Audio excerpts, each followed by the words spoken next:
Speaker.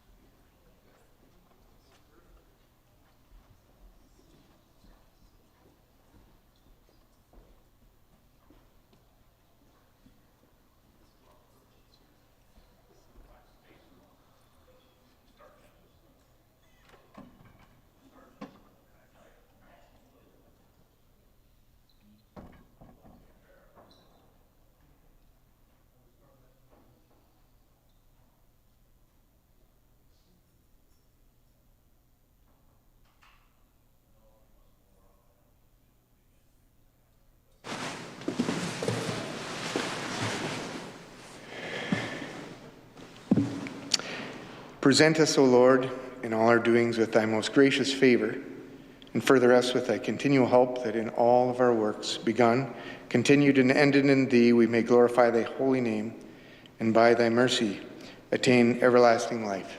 Amen. Please be seated. Introduction of guests. Recognize the Minister of Agriculture. Thank you, Mr. Speaker. Request for an extended introduction, please.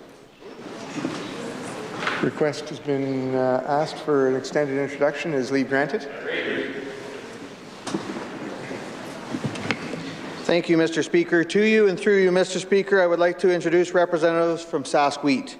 Seated in the Speaker's Gallery, your gallery, Mr. Speaker, with us today is the Chair, Jake Legui.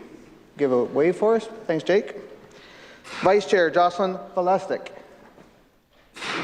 Director, Scott Hepworth. Executive Director, Blair Goldade. And as well, no stranger to this building, Dale Richardson of Earnscliffe Strategies. Myself and the Minister of Trade and Export Development met with Sask Wheat this morning, and I thank them for taking the time to come meet with us and advocate for the province's wheat producers. Sask Wheat is a producer-led organization established to grow the province's wheat industry. Mr. Speaker, Sask Wheat supports wheat producers with funding for research and initiatives to keep wheat sustainable and profitable for future generations. Since its founding in 2013, Sask Wheat has been an important advocacy organization, and I thank them for the work they do. Mr. Speaker, I invite all members to join me in welcoming Sask Wheat to their Legislative Assembly. Absolutely.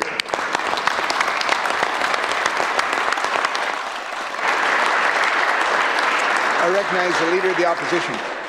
Thank you, Mr. Speaker. I'd like to join with the Minister of Agriculture in welcoming Jake and Jocelyn, Scott and Blair, along with Dale, to their Legislative Assembly, and also thank them for the meeting that we had with them this morning.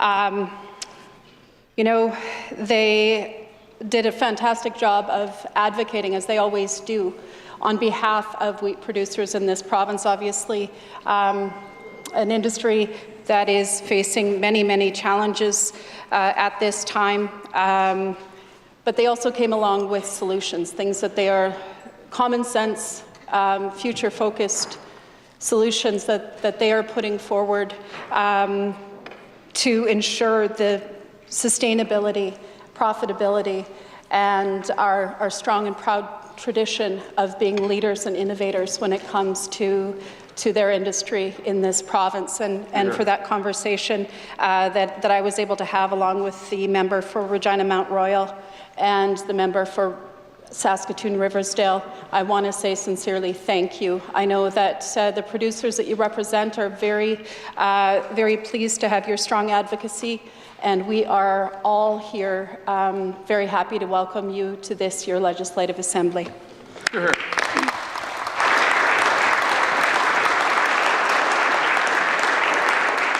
I recognize the Minister of Parks, Culture and Sport.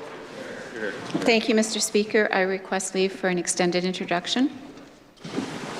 Request has been made for an extended introduction. Is leave granted?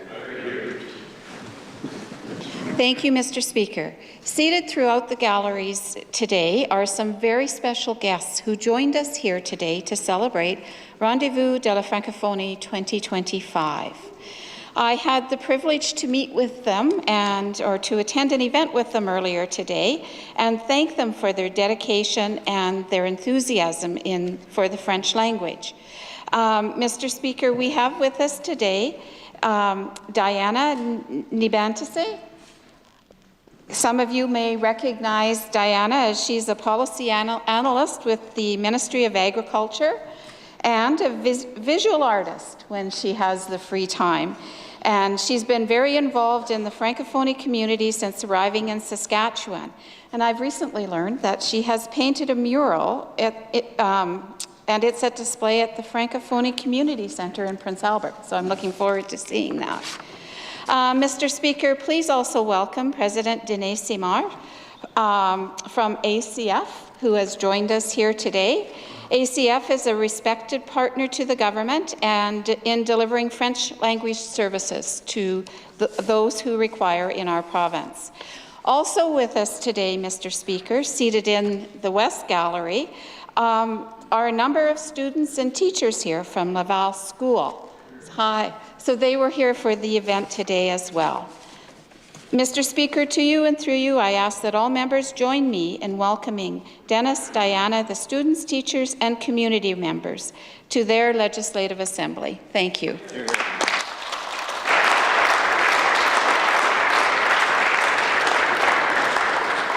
I recognize a member from Regina Northeast. Merci, Monsieur le Président. I would like to ask leave for an extended introduction. A request has been made for an extended introduction. Is leave granted? Merci, Monsieur le Président. J'aimerais me joindre aux membres opposés pour dire la bienvenue à toute la communauté francescoise qui est ici avec nous dans leur Assemblée législative aujourd'hui.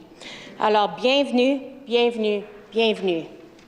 C'est votre mois et j'aimerais définitivement reconnaître les gens qui sont ici, non seulement de moi, but also on behalf of the other 6 members of our side opposition that consider themselves either francophiles or francescois. Alors, bienvenue en premier à Monsieur le Président Denis Simard de l'Assemblée communautaire francescoise. As you know, Mr. Speaker, one of our head honchos in the community, and also, of course, to Monsieur Ronald Labrec. J'avais le privilège d'aller à l'école avec un de ses enfants et il est le directeur général de l'ACF. Un autre mot définitivement de bienvenue. Diana, merci d'être ici avec nous. Je sais que la nature est au cœur de ton œuvre d'art à Prince-Albert et on te remercie beaucoup pour cela. Les élèves de l'école Monseigneur de Laval, moi j'ai fréquenté l'élève de la prématernelle jusqu'à la 12e année.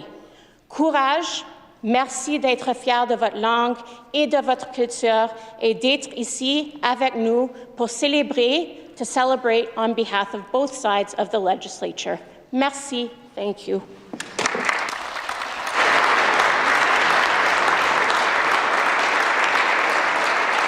Recognize the member from Weyburn Bengal. Good afternoon, Mr. Speaker. And to you and through you, Mr. Speaker, I'd like to welcome 4 guests that are seated up in your gallery, Mr. Speaker. I have my wife, Cara, my father, John Uyghur, my mother, Elaine Uyghur, and my son, Bennett, here today. And Mr. Speaker, I can say that when I was a young lad, about my son's age growing up, I'm sure my parents thought the last place they'd come visit me would be in this building, Mr. Speaker, but here we are, so I just ask everyone to welcome them to their Legislative Assembly.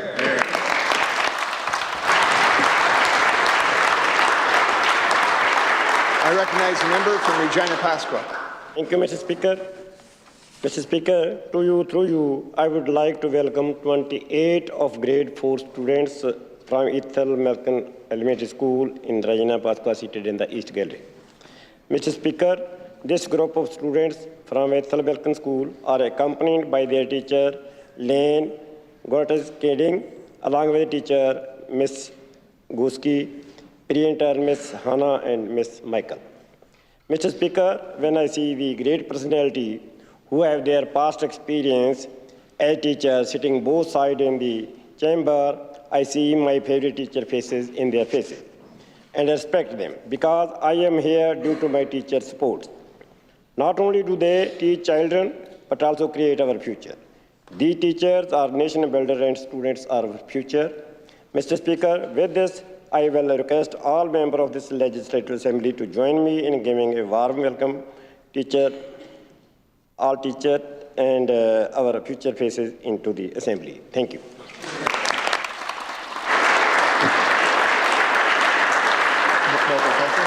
Recognize the member from Melville Saltcoats. Thank you, Mr. Speaker. I, too, would like to join the member from Regina Pasqua and welcome the school teachers and chaperones from Ethel-Milliken, but I do want to embarrass one special person there, and that's my granddaughter, Bryn.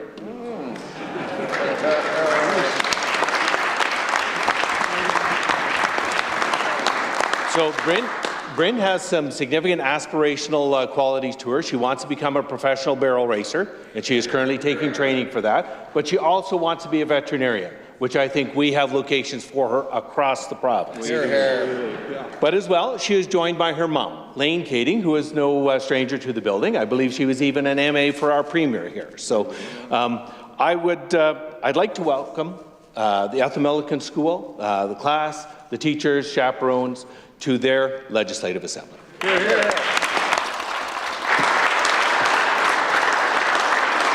recognize the member from Regina South Albert. Thank you very much, Mr. Speaker. It's a pleasure to rise here today and add my welcome to the 16 students from École Laval, as well as their accompanying teachers, Madame Moussalim Samira, Madame Espérance, and Madame Stéphanie, who are here with us today to watch proceedings, which will be very calm, Mr. Speaker, very dignified, very well behaved today. It's a pleasure to have you here with us today to witness this important institution, to witness democracy in action, to see things being debated here today that might be impacting you today and certainly will impact you tomorrow. It's always a pleasure to have students from Laval here with us today. I will say, unfortunately, I'm not sure as your MLA if I'm going to be able to step out and meet you because I'm giving my very well-behaved budget response speech immediately following question period. But I believe Madame Roy, who added her welcome to you today, will be pleased to meet with you, answer any questions you have, and she will be able to do it in much better French than myself. So with that, Mr. Speaker, I'd like to welcome these wonderful students and their teachers to their Legislative Assembly. Thank you.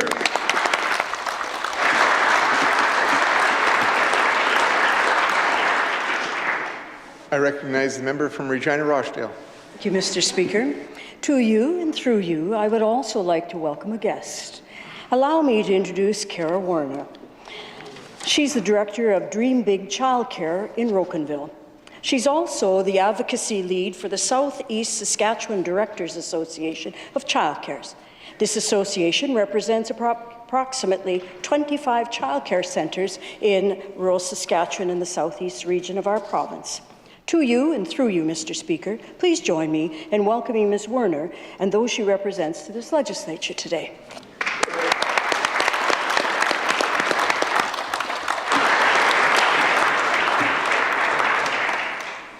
Presenting petitions.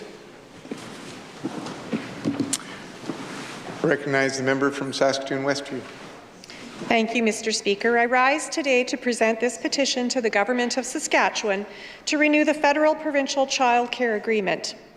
The signatories of this petition wish the government to bring the attention to the following: that the federal government renewed its $10 a day child care agreement with 11 provinces and territories until 2031. Saskatchewan is one of 2 provinces that have not reviewed the agreement. Child care operators, parents, have all voiced their concern. They know that affordable and accessible childcare is critical for families, our economy, for jobs, and for our future. Without access to affordable and accessible childcare, families will be forced to leave the workforce, which will have impacts on our economy and our communities. And with that, Mr. Speaker, I will read the prayer. We, in the prayer that reads as follows, respectfully request the Legislative Assembly of Saskatchewan call on the Government of Saskatchewan to immediately renew the federal-provincial childcare agreement to save jobs, help families, and boost our economy. The signatories to this petition reside in St. Louis and Yorkton. I do so present. Thank you. I recognize the member from Moose Jaw, Waccamaw. Mr. Speaker, I am happy to present this petition. We, the undersigned residents of the province of Saskatchewan, wish to bring to your attention the following. That the province of Saskatchewan exported over $4.3 billion in goods to China in 2024. Nearly $1 billion of these exports are in canola products.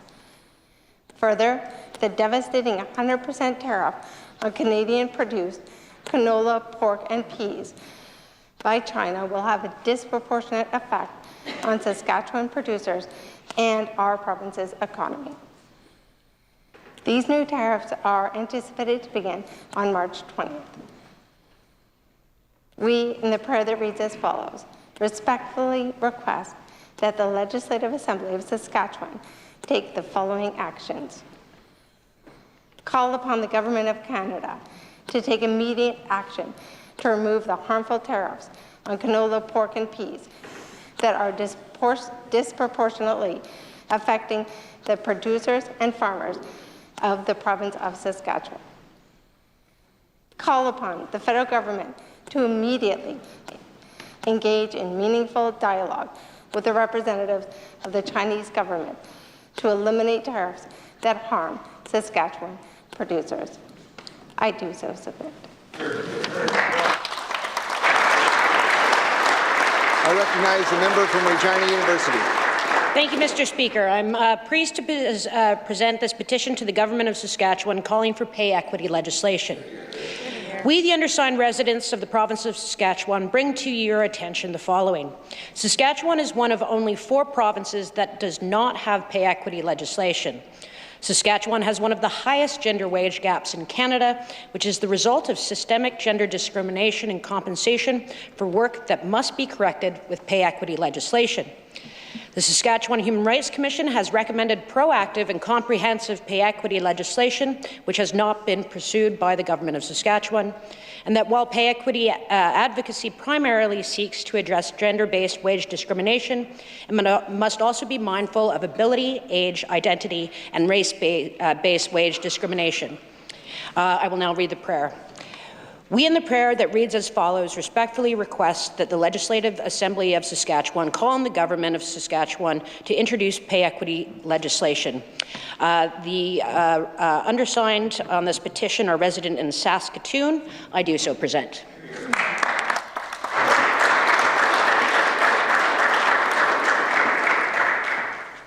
Reading and receiving petitions.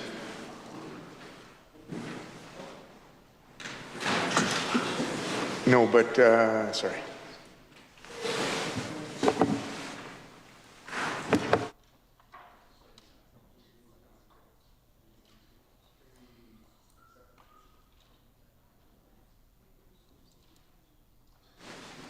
We'll go back to petitions. And I recognize the member from Saskatoon, Churchill, Wildwood. Thank you, Mr. Speaker. It's a pleasure to rise to present a petition to the Government of Saskatchewan to protect the Duncairn Reservoir migratory bird sanctuary from the expansion of irrigation. We, the undersigned residents of the province of Saskatchewan, wish to bring to your attention the following. Water is a valuable resource to be used to the benefit of all the people of Saskatchewan. That the Swift Current Creek Basin has a moratorium on new water allocation since 1981 due to supply constraints in the Southwest. That the reservoir was designated a migratory bird sanctuary in 1948, covered by the Migratory Bird Conservation Act, protecting migratory birds, their nests, and the management of those areas. That the provincial auditor has pointed out that the Water Security Agency has not taken sufficient steps to monitor, enforce, and license water users.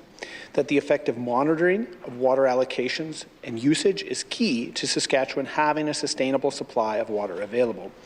That the proposed expansion of irrigation would pose a significant threat to fish and migratory birds. We, in the prayer that reads as follows, respectfully request that the Legislative Assembly of Saskatchewan call on the Government of Saskatchewan to protect the reservoir's migratory bird sanctuary from any proposed increase in irrigation. The undersigned residents are from Swift Current and Shaunavon.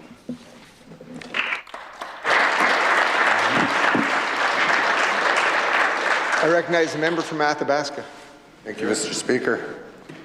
Mr. Speaker, I rise today to present a petition to the Government of Saskatchewan calling for recognition of the Timber Bay Residential School as a provincially ran residential school, to release all school records, and a formal apology and compensation for the survivors. We, the undersigned residents of Canada, wish to bring to the attention the following. Survivors of Timber Bay Residential School have been denied of Indian residential school settlements that other sites received on the basis that the school was run by the provincial government of Saskatchewan rather than operated by the federal government. Timber Bay Residential School is the only residential school in Canada with an open RCMP investigation surrounding the historic crimes. I'll read the prayer. We in the prayer reads as follows: respectfully request our Legislative Assembly of Saskatchewan call on the Government of Saskatchewan to recognize the Timber Bay School as a provincially run residential school, release the school records to the survivors, offer the students of the school a formal apology, and compensate the survivors. The signatories reside in Orange and L'Orange. I do so present.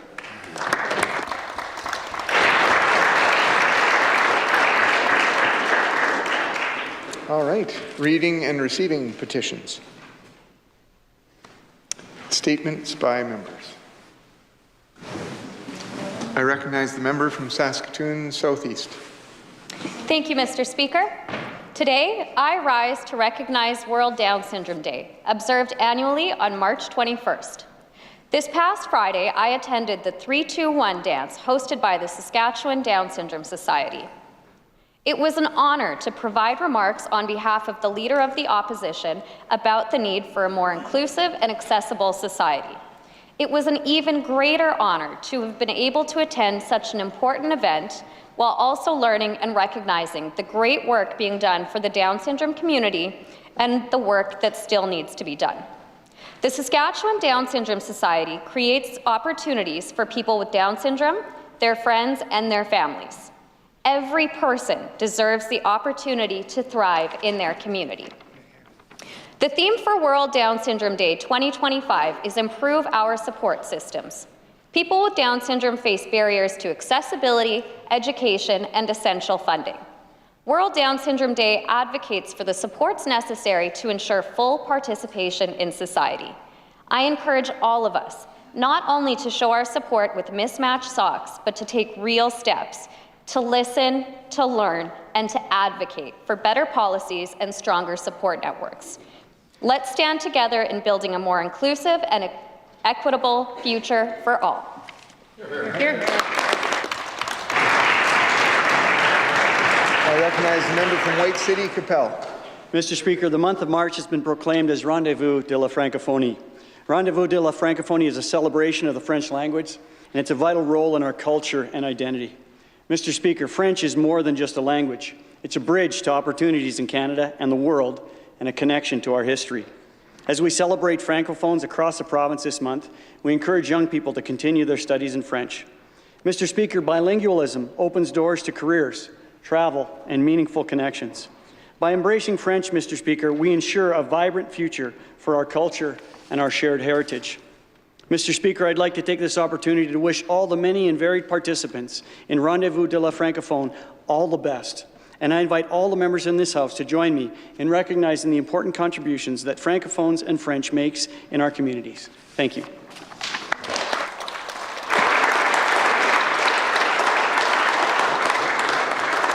I recognize the member from Regina Northeast.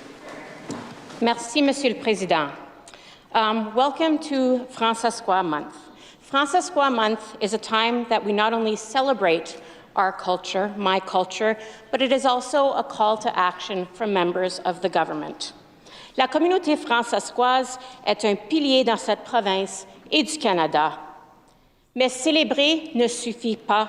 Il faut passer à l'action, Monsieur le Président. Contrairement au Manitoba, Nous n'investissons pas assez pour préserver nos archives ici en Saskatchewan. Notre histoire écrite risque de disparaître. Nos aînés détiennent des récits de refus d'éducation en français. Si on ne les documente pas, notre histoire orale risque de disparaître. J'invite le gouvernement, I invite the government, à se joindre à moi en 2025-2026 pour recueillir ces voix, to go listen to those voices. Nos écoles francophones débordent et certaines tombent en ruine. Les élèves risquent d'aller ailleurs, surtout si trop de cours sont à distance. Il nous faut plus de garderies, il nous faut plus d'espace. Il en va de même pour la santé mentale. Avec Creative Sask, il faut traduire plus de documents.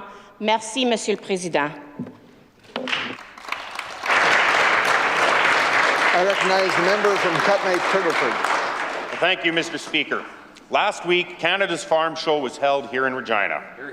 Canada's Farm Show is an opportunity to appreciate what agriculture means to our province and to the world.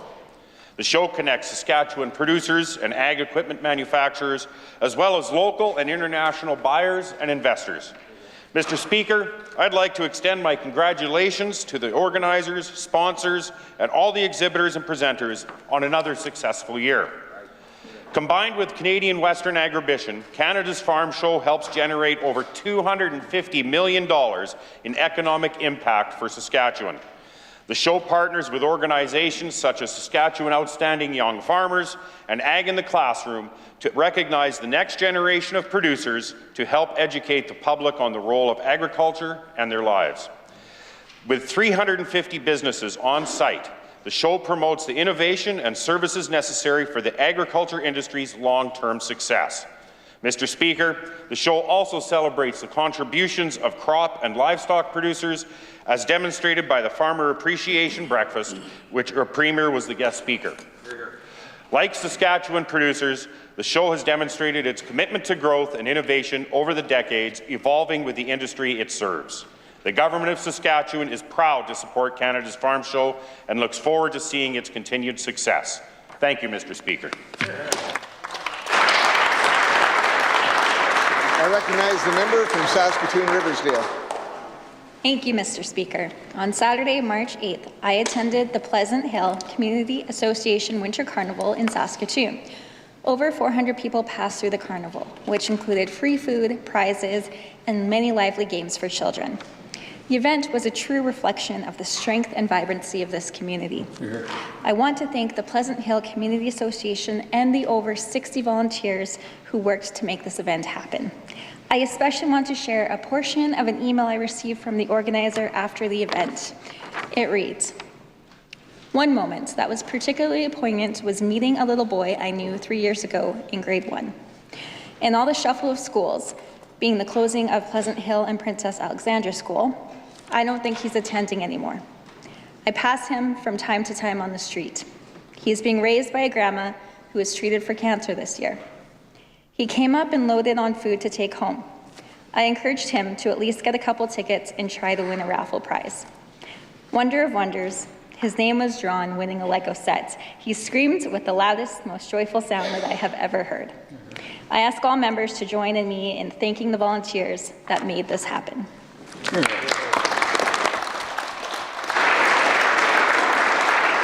I recognize the member from Kindersley-Biggar. Thank you, Mr. Speaker. I'm pleased to share some impressive figures from Statistics Canada. Saskatchewan's retail trade sales saw a remarkable year-over-year increase of 8.8% from January 24 to January 2025. In January of this year, the value of retail trade in Saskatchewan reached $2.2 billion. Several other key economic indicators are also trending upward in our province. Statistics Canada's latest GDP numbers show that Saskatchewan's 2023 real GDP reached an all-time high of almost $78 billion, an increase of $1.8 billion, or 2.3%. This ties us for second in the nation for real GDP growth above the national average of 1.6%. Mr. Speaker, Private capital investment also increased last year by over 17%, or nearly $15 billion, ranking first among the provinces for growth. Capital investment is expected to reach over $16 billion this year. That's over a 10% estimated increase.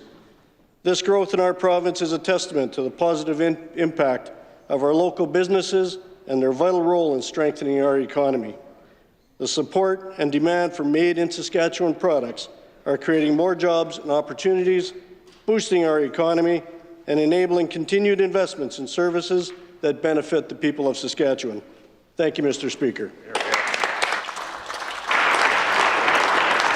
I recognize the member from Batoche. Mr. Speaker, one could get whiplash trying to keep up with the NDP's changing positions. Last week, they called for pipelines and expanding export markets. Then they voted against pipelines and expanding export markets in our amendment. Then just 2 minutes later, they voted for pipelines and expanding export markets. I can understand the confusion on that side of the chamber. There is obviously internal conflict on these issues. After all, the member for Regina Mount Royal voted against the Keystone XL pipeline on May 3, 2012. He voted against the Northern Gateway pipeline on March 12, 2014. On expanding trade, the NDP listed our international trade offices as a waste and mismanagement in their 24 campaign platform. On November 13, 2013, the member for Regina Mount Royal voted against a Canada-EU trade agreement. And then today, he's trying to convince us that he's in favor of pipelines. Now, we know he's trying to lead from within because their actual leader apparently isn't allowed to go out alone. The member for Regina Mount Royal chaperones her wherever she goes, leaning over her shoulder, making sure she doesn't say anything he doesn't want her to. While the NDP are conflicted on leadership and their positions on important issues during these uncertain times, on this side of the House,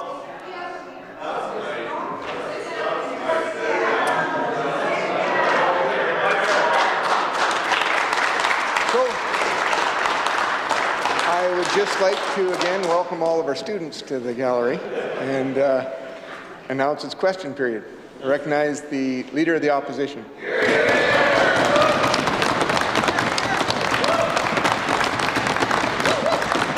Mr. Speaker, the Sask Party's weak and meek response to the threat of Donald Trump's tariffs are leaving Saskatchewan people vulnerable.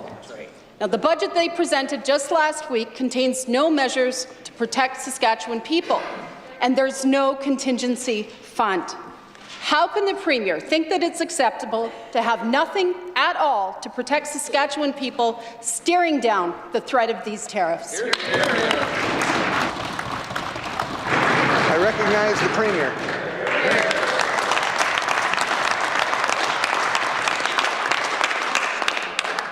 Respect to the budget that the Deputy Premier introduced on the floor of this Assembly last week, that it was a balanced budget, and that most certainly is here to support, to ensure and support the Saskatchewan people and the economy. Not only was the budget balanced, but it delivered on all of the commitments that this government had made to the Saskatchewan people over the course of the last year, up to and including last year's campaign, when it comes to ensuring our province continues to be the most affordable province in the nation of Canada.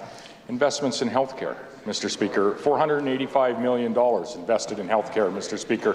Put that alongside the opposition's commitment in the most recent campaign, $115 million, Mr. Speaker, over 300%. Over 300% higher, Mr. Speaker, the investment in health care by the government of Saskatchewan in this most recent budget that was introduced last week. Investments in education and investments in keeping our community safe, Mr. Speaker, all there to support Saskatchewan families, support Saskatchewan communities, Mr. Speaker, regardless of what the challenges we may face globally. Hear, hear. I recognize the Leader of the Opposition. Mr. Speaker, we've seen other provinces take reality into account and step up with contingency funds in their budgets. Alberta has a contingency fund. BC has a contingency fund. And we learned last week, despite what the Finance Minister claimed to have heard, Manitoba also has a contingency fund. That's right. This is hundreds of millions of dollars for workers, for producers, and for businesses. So why is this Premier the only Premier in the West choosing to leave this province completely without tariff protections? I recognize the Premier. Here.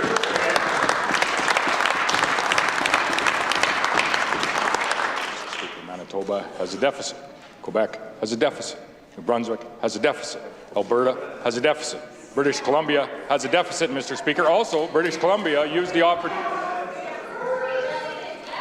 Also, the NDP government in British Columbia used the opportunity, I would say, of tariffs, global tariffs put on by the Americans, Mr. Speaker, to not deliver on the promises that they made in their most recent campaign. That's the record of the NDP in Canada, Mr. Speaker, is using whatever leverage you can to not deliver on the commitments that you make as a government to the people that elected you, Mr. Speaker.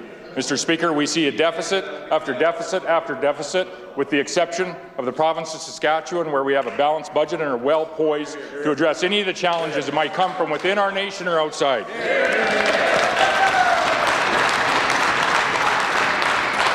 I recognize the Leader of the Opposition. Mr. Speaker, this government's budget has already been described as a work of fiction.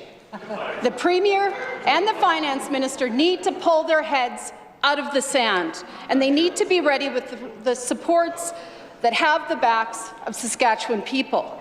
Tariffs from China, from the U.S. are the greatest single economic threat that any of us have faced in our lifetimes. Yet there is not a single dollar in this budget to help protect Saskatchewan people.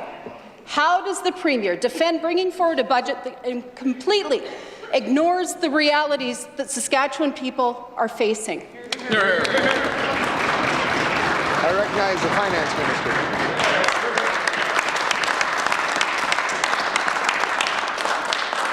Mr. Speaker, the member opposite talks about what's happening in the other provinces. In British Columbia, they're backing up on election platform commitments, Mr. Speaker. In Manitoba, they released 2 sets of books, Mr. Speaker, the actual one without a contingency in it, as I understand. Mr. Speaker, the fact of the matter is what better place to put Saskatchewan people than in a position of strength to make sure that our fiscal house is in order, Mr. Speaker. It's likely there's still some more budgets to come, but I would suggest it's probably going to be the only balanced budget in the country amongst the provinces this year. We're going to have significant challenges, but we're ready for them.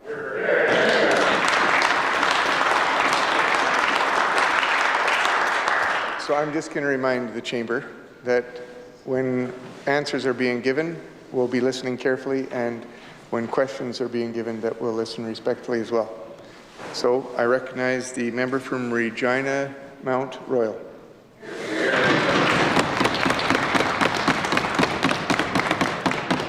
A so-called balanced budget. I'll take that bet, Mr. Speaker, any day of the week. Because I know the record. Mr. Speaker, the Sask Party government is asleep at the wheel when it comes to tariffs. Zero in new supports for our agricultural sector or producers, zero in new supports for people and workers, and millions of dollars of cuts in healthcare at a time when Saskatchewan people are vulnerable. How on earth does the Finance Minister think that cuts are going to help Saskatchewan people in face of tariffs from Trump and China? Hear, hear. I recognize the Finance Minister.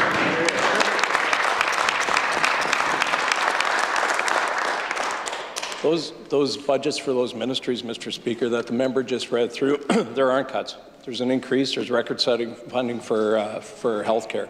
There's record-setting funding for education. There's increase in agriculture, Mr. Speaker. Very proud of this budget, Mr. Speaker. Again, I'll repeat, likely the only balanced budget in the country, Mr. Speaker, this year.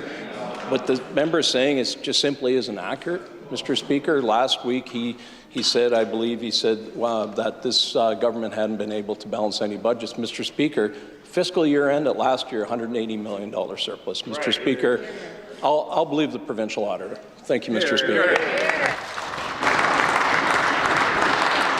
I recognize the member from Regina Mount Royal. Mr. Speaker, the Chinese tariffs on canola and peas have already directly hit producers. Canola prices have plummeted. Ultimately, these Chinese tariffs on egg products need to be scrapped.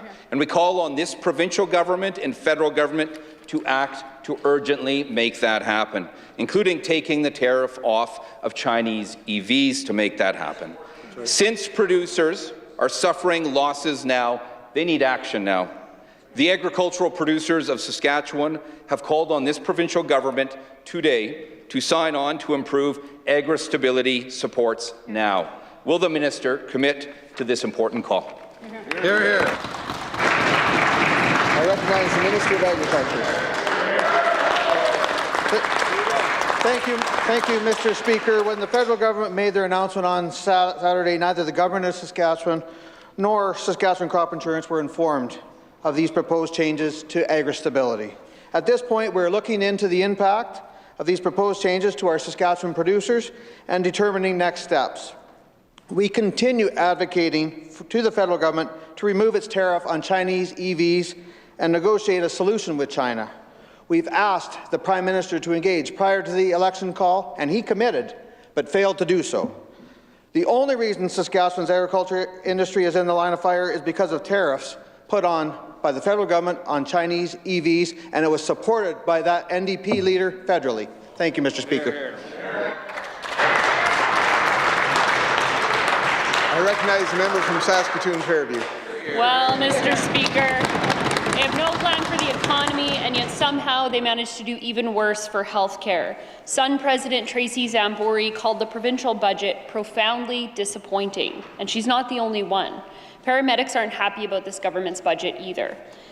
Jennifer Larry, president of the Paramedic Services Chiefs of Saskatchewan, says, quote, "We're disappointed. We're a very small part of the budget, but a huge part of health care. We're the first call in an emergency." Mr. Speaker, when will the Sask Party get the message and stop cutting our health care system? I recognize the Minister of Health. Mr. Speaker, what has been coming out of the opposition over the last week, Mr. Speaker, is just not the case when it comes to our government's investment into health care in this provincial budget, Mr. Speaker. A $485 million increase to the Ministry of Health as part of this year's provincial budget, Mr. Speaker. That is in comparison to the platform commitment that that party made, Mr. Speaker, of a $115 million increase, Mr. Speaker. When it comes to investing in health care in this province, Mr. Speaker, I'm proud to represent a government that's making those investments that impact people every single day. Thank you, Mr. Speaker. I recognize the member from Saskatoon-Fairview. Mr. Speaker, the minister is struggling quite a bit with the math, so I'll help him out. Last year, the government spent $8.022 billion on health. Right. This year, they're spending $8.004 billion. 8.022 is bigger than 8.004. Right. When you spend less in the current year than the year before, that is a cut. Right. What doesn't the minister understand about basic math? I recognize the Minister of Health. Thank you, Mr. Speaker. Mr. Speaker, let me be very clear with that member opposite about what those extra dollars were used in last year's funds for, Mr. Speaker. Mr. Speaker, the two one-time opportunities that we've had in this last fiscal year, Mr. Speaker, funding for the Saskatoon City Hospital project, Mr. Speaker, basically like adding another hospital in the city of Saskatoon, where that member comes from, Mr. Speaker. In addition to that, Mr. Speaker, the one-time I would just ask again. It's not a hard rule to listen. Minister of Health, please. Thank you, Mr. Speaker. I'll pick up where I left off. The other piece of that funding, Mr. Speaker, was a $10 million contribution to the Ronald McDonald House Charities of Saskatchewan, Mr. Speaker, to expand their houses into Prince Albert and Regina, Mr. Speaker, positively impacting families all over this province, Mr. Speaker. Those are the kind of investments that this government makes into health care. Hear, hear. I recognize the member from Saskatoon Centre. Mr. Speaker. I've just come from Francis Morrison Library in Saskatoon, which was shut down last week because it's been overrun by the drug crisis. Staff who joined me this morning have dealt with dozens of overdoses and drug poisonings. being forced to break up illegal drug sales, and being subjected to constant abuse by people under the influence of substances. It's not the job of these library staff to save lives, but it is the job of this minister. Why does she do nothing while so many people die as a result of drug crisis? I recognize the Minister of Mental Health and Addictions. Thank you, Mr. Speaker, and I do thank the member opposite for the question, Mr. Speaker.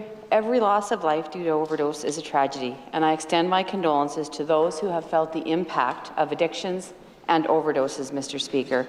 You know, we need to remind ourselves that no illicit use of drugs is safe, and so there is no safe use of illicit drugs. The current situation in Saskatoon highlights the critical need for recovery, not only in the city of Saskatoon, but across the province. And that's why we are moving to a recovery-oriented system of care, Mr. Speaker. Right now, we have a commitment to get to 500 treatment beds within the province. We're already at 221. We have another 100 that have been allocated, just waiting to have those organizations stand them up, and we will be at 500, Mr. Speaker, moving towards recovery so they can live safe lives in their community. Hear, hear. I recognize the member from Saskatoon Centre. We need to stop the tokenizing. Data we've received indicates more than 400 overdoses have occurred in Saskatoon over the past month, and this minister tries to downplay concerns. Shameful. A representative for library staff told media today, quote, "We simply are not resourced to be the front lines of the drug poisoning crisis." I agree. And yet the minister does nothing. This government's own budget last week actually cut healthcare funding. How can the minister justify cuts when so many people are dying of drug overdoses? Hear, hear. I'm just going to, again, mention that we can't say what the person was intending to do in our questions, and we have to be careful whether a person is downplaying or not downplaying. We just need to be careful with our questions and make sure that our answers are answers. Recognize the Minister of Remote and Rural Health. Sorry. Here. Well, thank you, Mr. Speaker. Mr. Speaker, I heard the member opposite say that we're cutting the health budget again. I just want to reiterate what the Minister of Health already said. There are no cuts to this budget. Over $400 million more additional in this year's budget than what we budgeted last year. That's right there in the book for you to read as well if you'd like to take the time to do that. But, Mr. Speaker, when it comes to services that we're providing in Saskatoon, we've been engaging with the City of Saskatoon. We've been engaging with the Saskatchewan Health Authority. We've actually had the Saskatchewan Public Safety Agency set up something called a PEOC, a Provincial Emergency Organization Centre. This is a place where the province can help assist the community in the troubles that they're having, Mr. Speaker. But, Mr. Speaker, you highlight what's happening in that community. It's the use of illicit drugs. We want to move to a recovery-oriented system of care for these individuals, and we want to get them the help that they need in communities right across this province, and we are committed to doing that for those individuals, Mr. Speaker. Hear, hear. I recognize the member from Regina Rochdale. Thank you, Mr. Speaker. People from across this province are calling and emailing my office in utter dismay that the Sask Party government has failed to sign on to the child care deal before the election was called. Carol Werner with Southeast Saskatchewan Directors Association represents 25 child care centres in rural Saskatchewan. She's here with us today. These are her questions, and she'd like an answer from the minister. Are we going to have jobs? Are we going to have spaces? Or are we going to go back to paying $1,000 a month for spaces in childcare?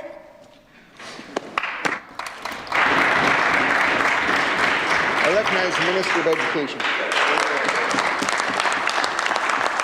Thank you, Mr. Speaker. As I said last week, our government remains in a position to negotiate in good faith with the federal government on the extension of the National Child Care Agreement, which does not lapse until March 31st of next year, of 2026. Mr. Speaker, as I've said before, that conversation needs to be a fulsome conversation based on the feedback that we are hearing, government is hearing on both sides of this chamber, Mr. Speaker, from child care operators, from families. We need to ensure that we have a long-term, sustainable, viable program that works for everyone in this province, Mr. Speaker. And I think that's the responsible thing to do. As I said, I have indicated our government's willingness to negotiate with the federal government on what that future extension of this particular program will look like in the future. Thank you, Mr. Speaker. I recognize the member from Regina Rochdale. Thank you, Mr. Speaker. Why is it that the child care agreement is good for 11 other provinces and territories, but not good enough for our Saskatchewan families? Saskatchewan families deserve access to affordable child care, period. And they deserve access to local jobs, jobs at the local daycare, jobs at the local health centre, jobs at the potash mine. But without affordable child care, many of those jobs could be at risk. What does the minister have to say to the countless of families who could lose their jobs due to this government's inaction? I recognize the Minister of Education. Thank you, Mr. Speaker. Here's an example of one of the reasons why we want to make sure that we're negotiating this properly. Last week, the Premier of Nova Scotia wrote a letter to the federal government indicating that the initial child care agreement back in 2021 was signed in the haste of a looming election.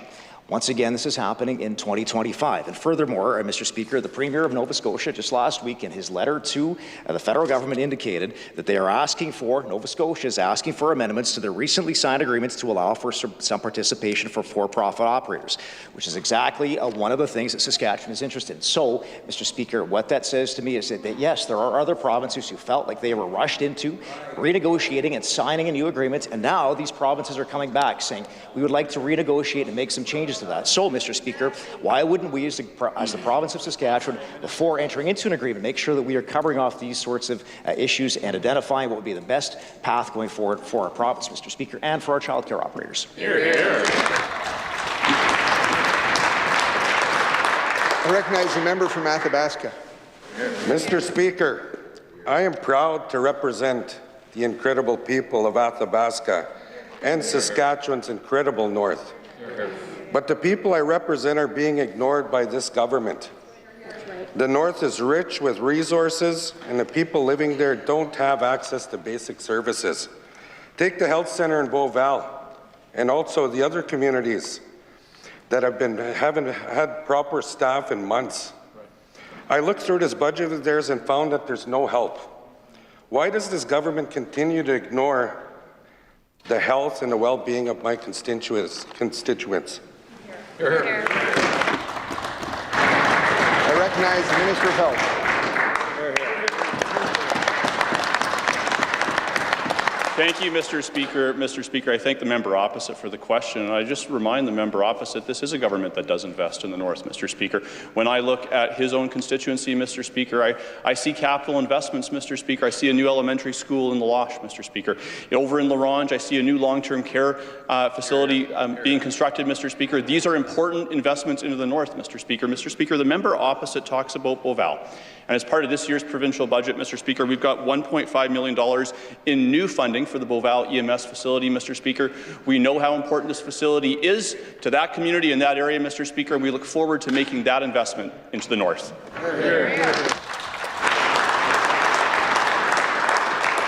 I recognize the member from Athabasca. Thank you, Mr. Speaker. And I also want to say thanks to the minister who obviously been dodging questions here steady. This budget is a joke. Delivering for you, I don't think so. This is not happening in Athabasca. People in the north pay outrageous prices for the basic necessities, Mr. Speaker. And now there's a trade war that's only going to make things more expensive. I've got plenty of constituents eager to tell this government exactly how this budget delivers nothing for them.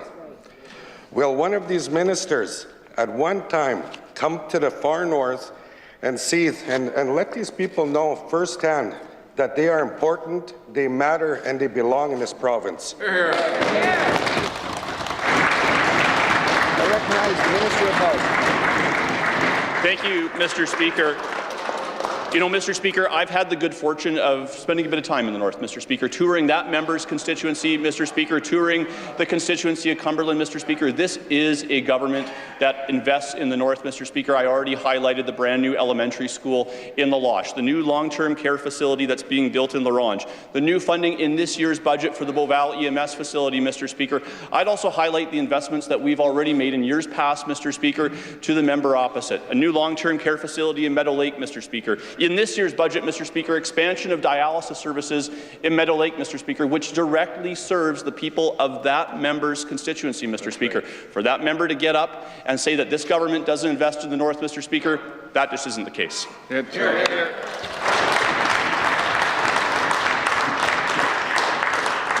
I recognize the member from Saskatoon Southeast. Thank you, Mr. Speaker.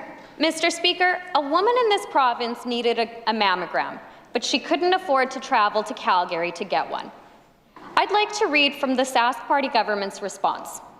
Some people can't participate in this initiative because they don't have funds available to pay for costs up front, or they don't have a reliable vehicle to get them to Calgary and can't afford airfare. What does the minister say to women in Saskatchewan waiting for a mammogram with a lump in their breast, who can't get a scan because they can't afford it? Good. I recognize the Minister of Health. Thank you, Mr. Speaker. Mr. Speaker, I have had the ability to meet with several breast cancer survivors over the last several weeks, Mr. Speaker, and share about the good news, Mr. Speaker, that in this budget our government continues to make investments into women's health in this province and ensuring that that breast cancer pathway is as efficient as possible, Mr. Speaker. You know, Mr. Speaker, that member opposite talks about speaking or reading some emails, Mr. Speaker. Let me share a story from a woman that I met here at the Legislature last week who came to budget, who was able to go to Calgary as part of our contract with Beam Radiology, Mr. Speaker. She talked to me about how efficient it was and how she was quickly able to get surgery when she returned to Saskatchewan, Mr. Speaker. This is all about, Mr. Speaker, this is all about finding as much capacity where we can across Western Canada to make sure the women of this province get the services they need as quickly as possible. Thank you, Mr. Speaker. I recognize the member from Saskatoon Southeast. Thank you, Mr. Speaker. Mr. Speaker, the Premier has been missing in action when it comes to the threat of tariffs, and he's been missing in action when it comes to women's health care. Women in this province who are waiting for urgent mammograms are still being flown to Calgary for care they should be able to get here at home. This Premier and his Sask Party government are not focused on the future.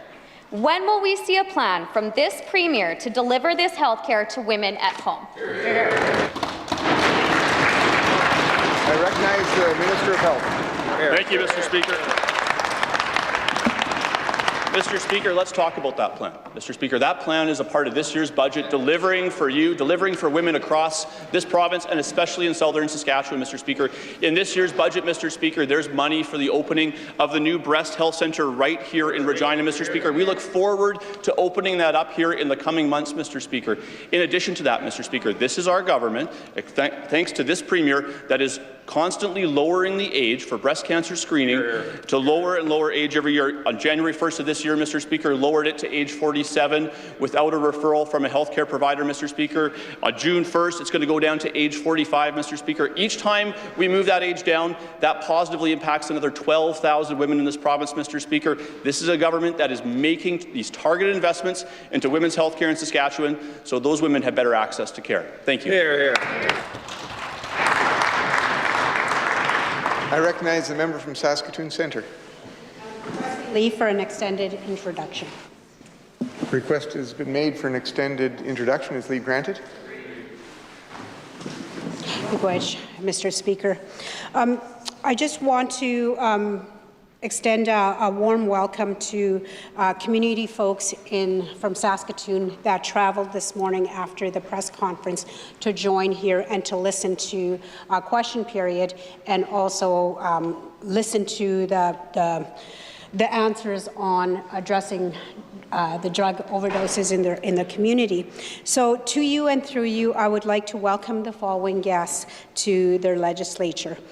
Patricia Whitebear and her granddaughter, Xaveria, and Andrea Letting, David Finday, and Davin Andre. And thank you so much for traveling and getting here and taking the time to be here for your community. So with that, welcome to your legislature.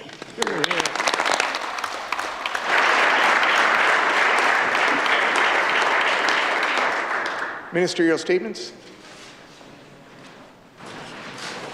Introduction of bills.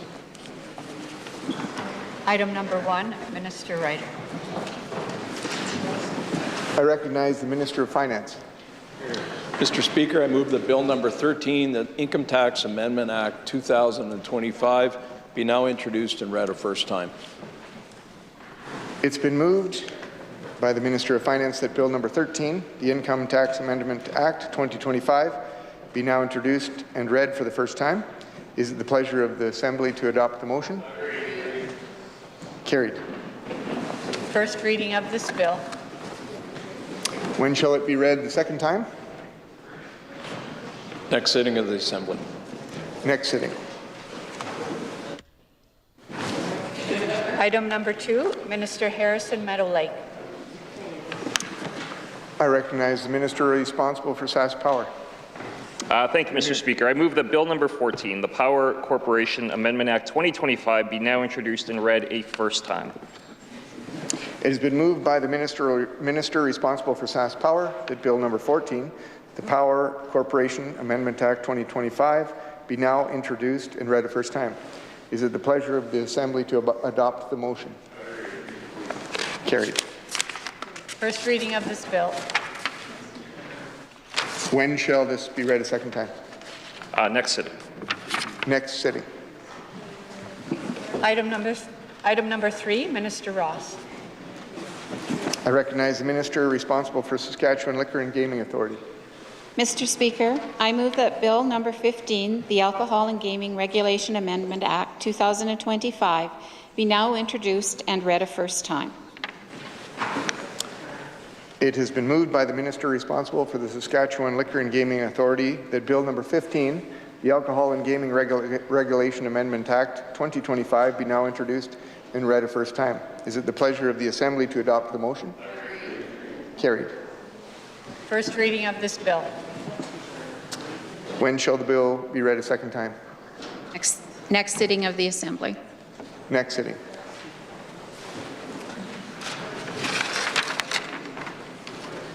Orders of the day.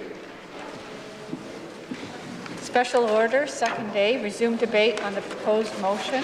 Minister Ryder, seconded by MLA Craftswiller, and the proposed amendment, moved by MLA Weatherspoon, seconded by MLA Young. MLA Young has the floor. I recognize the member from Regina South Albert. Here.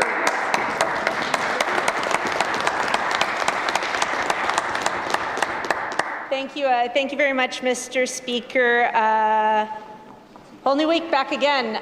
So I'll pick up where I left off. I thank my wonderful colleagues. I'd also like to thank the incredible leader that we have in the member for Regina Lakeview, leader of the official opposition.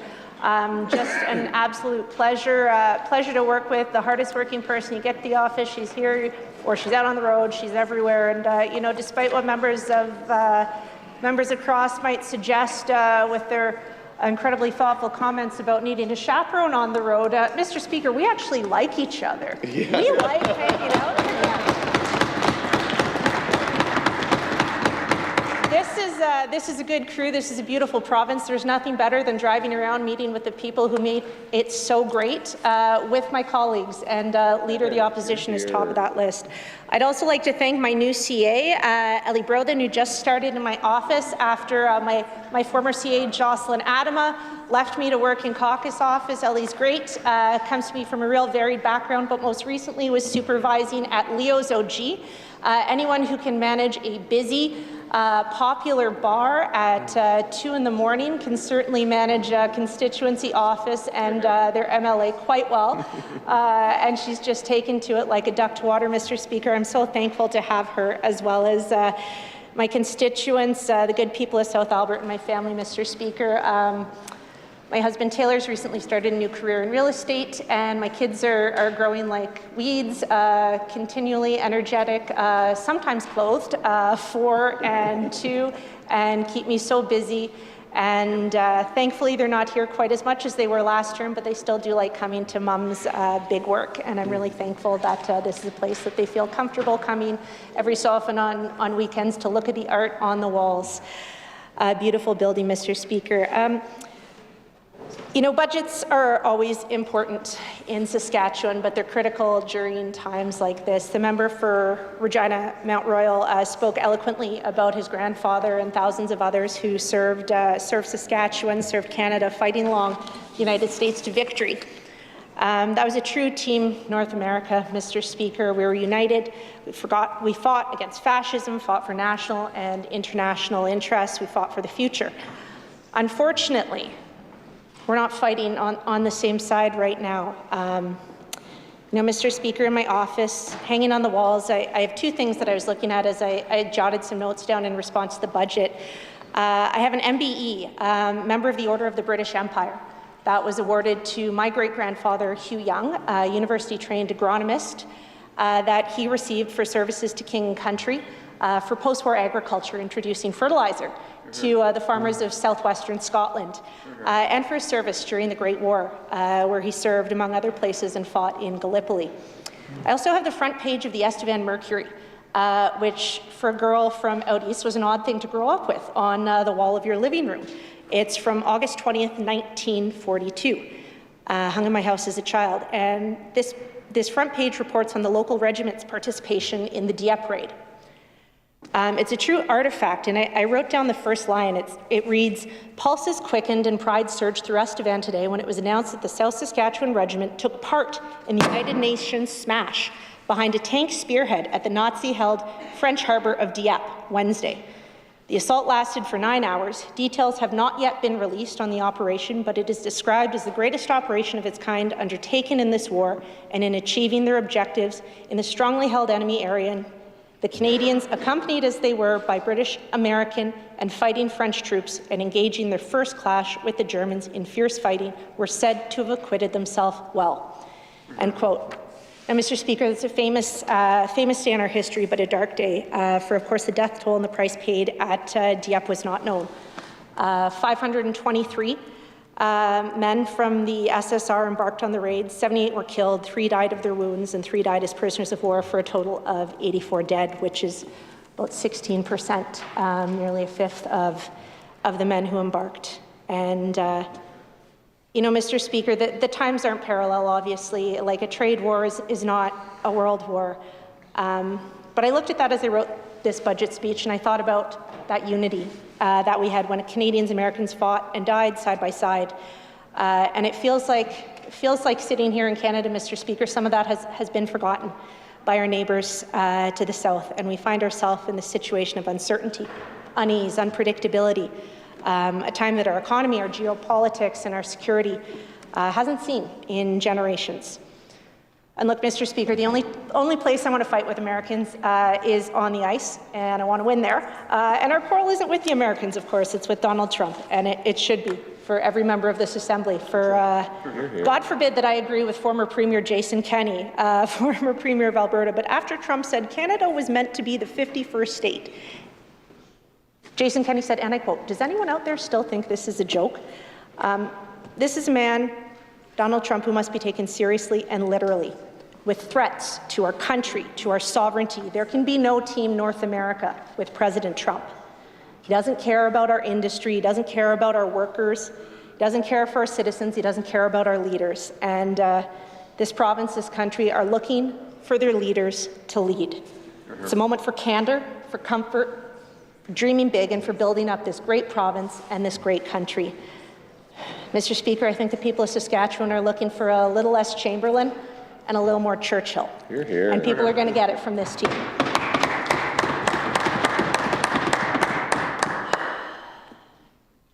This moment, as I said, is bigger than us. It's why our leader offered collaboration as our first move, a genuine effort to work together to ensure all voices are heard.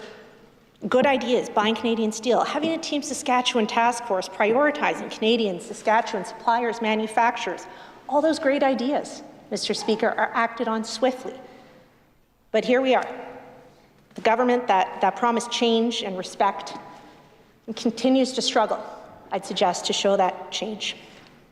And so we come to this budget, Budget 2025, a budget that provides $4 billion less in tariff contingencies than Premier Daniel Smith has provided to Albertans, $4 billion less than British Columbia, $112 million less than Manitoba, and so, or pardon me, than New Brunswick, and so it goes on. And while history shows that budgeting and finances haven't necessarily been a strong suit or a priority for this government, with tariffs anticipated having the heaviest job losses, heaviest economic impacts, concentrated natural resources, natural resource-related manufacturing, transportation, retail, export-oriented industries.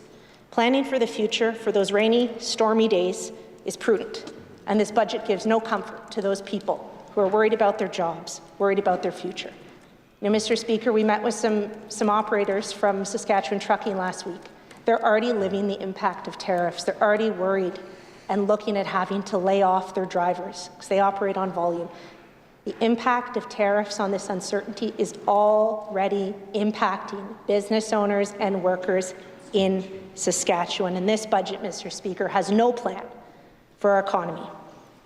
It pretends the last 3 months haven't happened, and while we hope to avoid a trade war, we hope to avoid any further chaos south of the border, planning for the future matters. People elect governments to build and protect, I'd suggest. And this budget, the first promise from this government, does neither.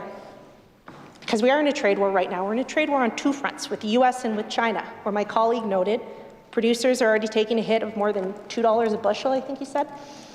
Ranchers, producers, seeing the price of cattle drop, steelworkers, industry, they're worried, they're out of work. And we have an opportunity before us, Mr. Speaker. We can build this country, we can build rail lines, pipelines, power lines, highways to unite this country. Mr. Speaker, polling in Quebec right now shows support for a pipeline at 60% in Quebec. That's where I grew up, Mr. Speaker. That's a significant shift in opinion. And yet in this budget, all of that is lacking. There should be strong leadership building, protecting this province and this country. There's not. I can't find any additional spending for power generation. No dollars allocated to this government's trial balloon of a coal rebuild. No additional dollars for any capital related to SMRs. No additional generating capacity coming online beyond what has already been committed. And Saskatchewan should be a power broker in this country with constructive advocacy, a writing of equalization, and a federal commitment to funding. We could build our capacity here in Saskatchewan. We could build our baseload, build our renewables, kickstart a boom, and sell power to our neighbours east, west, north, even south. Sell our power, sell our transmission at a price to those very thirsty neighbours, Mr. Speaker. We've been saying for years we need an all-of-the-above approach when it comes to power generation. It's essential for our economy and economic growth, and we need to be measuring that economic growth and potential, not just in dollars, Mr. Speaker, but in megawatts. Attracting, retaining that investment, keeping life affordable in Saskatchewan means strong crowns with strong fiscal positions. And remember, SaskPower, Mr. Speaker, holds a third of this province's debt. It's important to keep in mind. But not only is this budget asleep at the wheel when it comes to the economy, there's nothing new for affordability. It does nothing to deliver for those people in the last election who said they cared deeply about healthcare, about education, about public services. Tax cuts in this budget, Mr. Speaker, aren't going to deliver a stitch of relief to people until 2026 at the earliest. And this is after this government hiked PST on everything from pizza to concerts, insurance, construction, pretty much anything and everything else they could think of. We've got maybe $1, maybe $1.25 a day. I'll look at my colleagues for the most vulnerable, for folks on CIS and SED. A government that spent part of last year defending and funding virtual beds for addiction treatment. For those folks, this budget isn't good enough. People are dying. We heard that today from my colleague from Saskatoon Centre. not just on the streets. This is happening in South Albert, Mr. Speaker. I know it's happening across the province in Humboldt, in Nutana, La Ronge, and Moosomin. We all know this, Mr. Speaker, and it's amplified in places like the north and remote parts of our province, where folks are already faced with affordability concerns we cannot fathom here in the south, Mr. Speaker. This is a serious problem. It needs serious attention. And after 18 years of what's felt like to many folks of just lip service, it needs more than words, more words. It needs more than words in virtual beds. Hear, hear. Mr. Speaker, this is not a budget that delivers for the people of Saskatchewan. I think this might be the first budget since 1993 that sees a direct cut to healthcare spending, budget to budget. And I've heard some members point to what is the estimated spending from last year, how much they went over their own budget, Mr. Speaker. And I'd suggest to members opposite, like, you can't have it both ways, right? You can't say, look at our last year's budget. We're great financial managers. Look at this year's budget numbers. Don't ignore how much money we actually spent. We've got a $12 million surplus. Well, Mr. Speaker, to members opposite who might be going through their first budget, I'd encourage them to take a couple peeks at some of the pages where you've got some of your estimates in the budget. Like, take a peek at the price estimate that you've got for WTI. Compare it to what they might have in Alberta. I don't know why ours is $3 higher, Mr. Speaker. That's significant. I don't know why our oil is going to be $3 more valuable a barrel than it is in Alberta. And what is it? For every dollar that shifts, it's like $18 million. Well, that's a surplus and a half right there with a $1 fluctuation. And Mr. Speaker, I'd encourage those same members, look at the exchange rates, compare it to Alberta, compare it to what some of the big banks in the States are estimating for those exchange rates, that WTI. We're estimating to be, what, $71 a barrel? Some of them, and I hope they're wrong, are projecting $55 by Q4 of next year. That is significant. So pay attention to the details in this, Mr. Speaker. You can't overestimate on some of those things and say, trust us in the numbers, believe in our surplus, but also don't look at the extra $600 million we spent last year after we introduced a budget. It can be one of those things, but it can't be both, Mr. Speaker. You know, Mr. Speaker, we've got healthcare workers operating like they're in field hospitals, and this is a budget again from a government that said they heard from people who wanted change and stability. This budget is providing neither, unless you claim that cuts are the change people were looking for. I'd submit, Mr. Speaker, that that was not the change people wanted. People pay enough in taxes in Saskatchewan to have healthcare where they need it, when they need it. Women should not have to drive or fly to Calgary, if they can afford it, to get basic health care, to find out if they have breast cancer or not. Women should not be delivering babies on the side of the road or miscarrying in communities across the province with no close access to the medical care they need. That's right. You know, Mr. Speaker, after the last election, the government said they were listening to parents, that their first priority would be change, not change rooms. And I'm not sure what they heard, Mr. Speaker, but again, absolutely no one was asking for less money for education. And as the member for Regina Mount Royal said, it's right there in the budget in black and white on page 27. We're already ranked in last place, Mr. Speaker. We cannot afford to go backwards. Last place in healthcare, last place in education. Not a single shiny loonie for a tariff contingency or for relief for those people, those industries already impacted by the US, by China. And all the while, this government's managed to quadruple the debt. $100 million more in debt servicing, a 16% increase in our debt payments, more than $1 billion this year, Mr. Speaker. And we know it's probably going to be worse, right? Last year, this government missed the mark by $1 billion, give or take, in special warrant spending, $400 million bigger deficit than projected. Can't remember the exact number, Mr. Speaker. Was it $500 million more than they projected in spending during the election? These budgets have become more like communications exercises, Mr. Speaker, than fiscal plans, and that's what these budgets should be. That's what the people of this province deserve. They deserve so much better. We need a government, Mr. Speaker, that is focused on the future. They need a team full of ideas, full of energy, full of integrity and hard work. Mr. Speaker, on this side of the House, we will deliver that to the people of this province. And so with that, Mr. Speaker, I will not be supporting the budget, but I will be supporting the amendment moved by my friend and colleague, the member for Regina Mount Royal. Hear, hear. I recognize the member from White City Capel.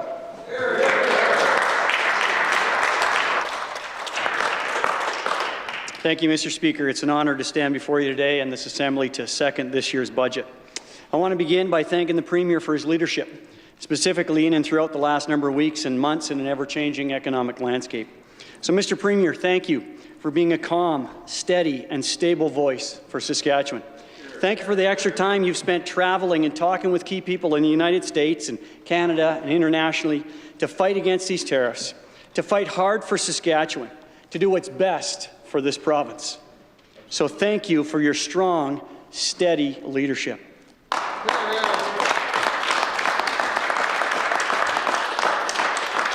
I want to congratulate the Minister of Finance on delivering his first budget, although I think it's likely his third or fourth budget with the recent tariff whiplash that's been taking place south of the border and around the world. So thank you to the Minister of Finance and his entire team for their countless hours of work to get this budget done and, for the most part, to still have a smile on their face. I'd also like to thank all the other ministers who work hard and prepare their budgets and then come together as an entire cabinet to provide us our budget. Thank you all for your hard work. Work that was definitely made a little more challenging over the past number of weeks, trying to understand and respond to an ever-changing environment. Action taken by other world leaders can have a direct impact on the many people of this province, the many businesses and farmers in this province. But, Mr. Speaker, in the midst of that, I'm thankful that I serve with a team of leaders who have the people of Saskatchewan front and center when making their decisions that are not made lightly. Mr. Speaker, this goes to remind us that every decision we make, every choice we make, has an impact on those around us. And you know, Mr. Speaker, it's very easy for people to talk about what's important in their life, what they prioritize in their life. And the key part in making statements like that is being sure that you're able to back it up with action. I heard it said a long time ago. An older gentleman once said to me, "Show me your checkbook, and I'll show you your priorities." The point I'm trying to make, Mr. Speaker, is that it's easy to say that certain things are a priority in your life, but it really comes down to seeing where you spend your money that proves where your priorities are. At different stages of my life, you could look at my checkbook and you'd see what my priorities were, and those priorities changed as my life stages changed. My checkbook more recently has changed in buying more suits than I've ever owned in my entire life.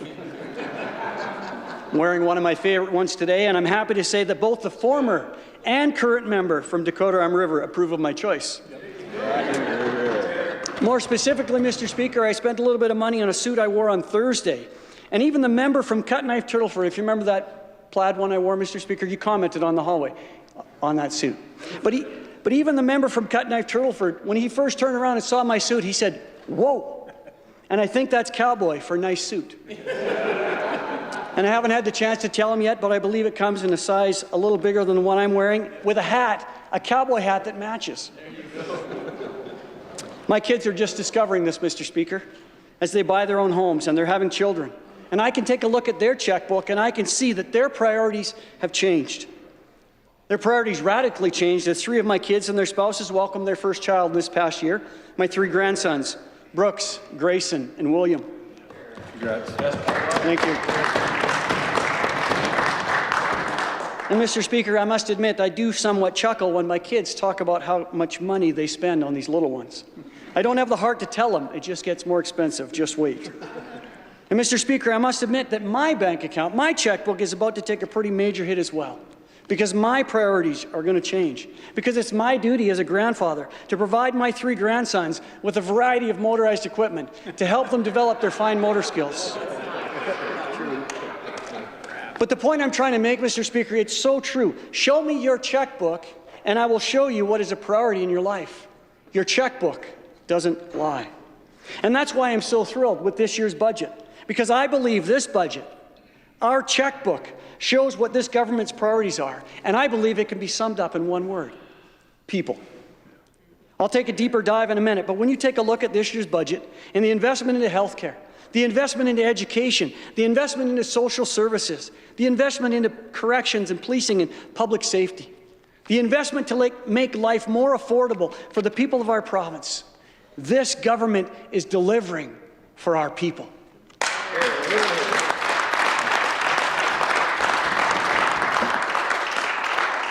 Our checkbook says very clearly that people are this government's #1 priority. Mr. Speaker, when I addressed you in response to the throne speech, I tried to develop the idea that life is story. And I believe this budget adds a great chapter to the story of this province, and it will have an impact on many, many people's stories, and will perhaps enable some to write some great new chapters in their own lives. We all have some very tough chapters that make up the story of our lives, and I believe this budget will help make some of those chapters a little more bearable, as I'll explain in a minute. But this government has been delivering on those chapters every year in the budget that we put forward, and this year we continue to write into those chapters some record numbers that will ultimately benefit the great people of this province, the great people in each of our constituencies. So once again, Mr. Speaker, I believe this budget reflects this government's priorities and at the same time reflects the priorities and concerns of the people of this province. So what priorities are we talking about? How are we going to deliver for you? Well, let me start with health care. One of the greatest challenges facing every province in all of Canada, and this government has made it a priority with an $8.1 billion budget. That is no joke.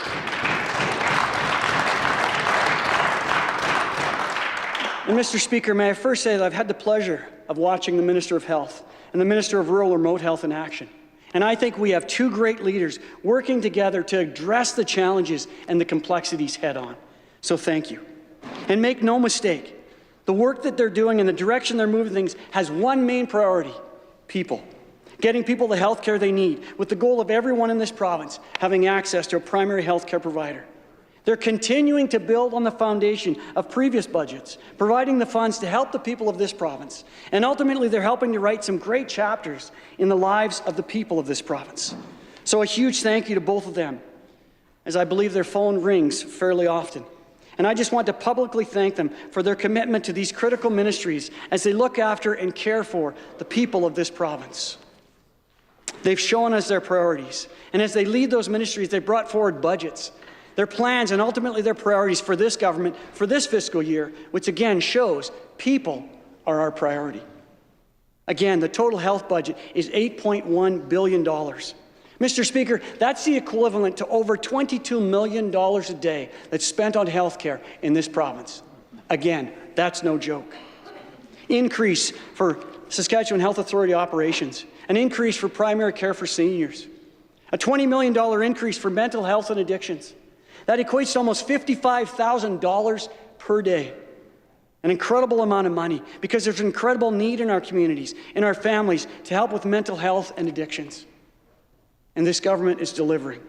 We're working on those things. 500 new addiction treatment spaces. Mr. Speaker, once again, I believe these numbers show that people are this government's #1 priority.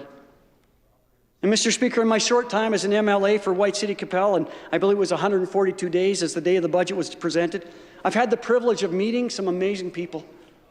And one such couple's name is Rick and Debbie West. Mr. Speaker, Rick and Debbie lost their 17-year-old son, Lincoln, on Father's Day in 2024 to mental health issues. And they've made a choice to turn their pain into purpose by starting the Lincoln's Life Mattered Foundation.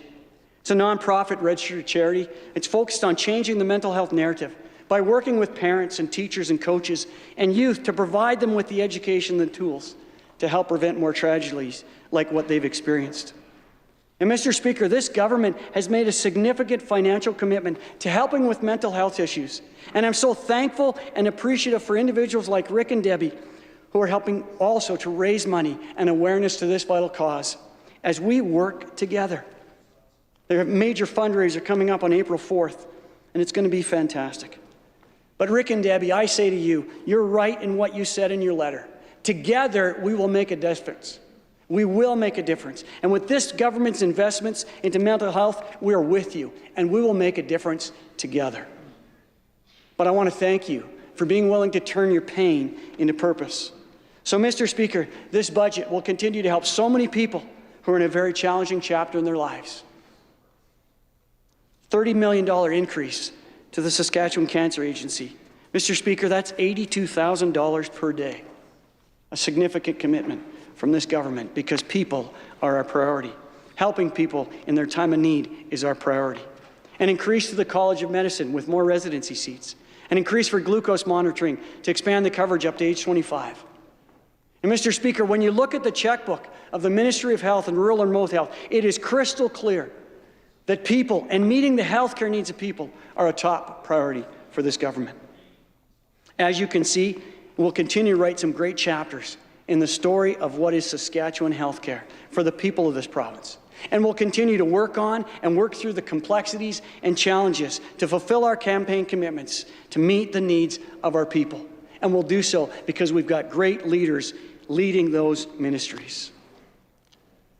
Mr. Speaker, education, another priority for this government. And I'd like to thank the Minister of Education for all of his team and for all of their hard work. Their work in this budget shows that education is another key priority of this government, and ultimately our students and our teachers. People are our priority. As we continue to add to the great chapter of education, we see yet another increase in funding for this vital ministry in our province. Mr. Speaker, $3.5 billion, an increase of $183 million. That's $18 million per school day, an increase for school operations. $17.5 million in specialized classroom supports. Mr. Speaker, that translates to almost $90,000 a day. We heard you. People are our priority. $2 million alone for K-3 literacy initiatives, an increase for bus renewal and preventative maintenance, and an increase for teachers' benefits and pension. And I'm happy to say that once again, with record funding, this Saskatchewan Party government is showing very clearly that our teachers, our students, and our education in this province is one of our top priorities. So thank you again.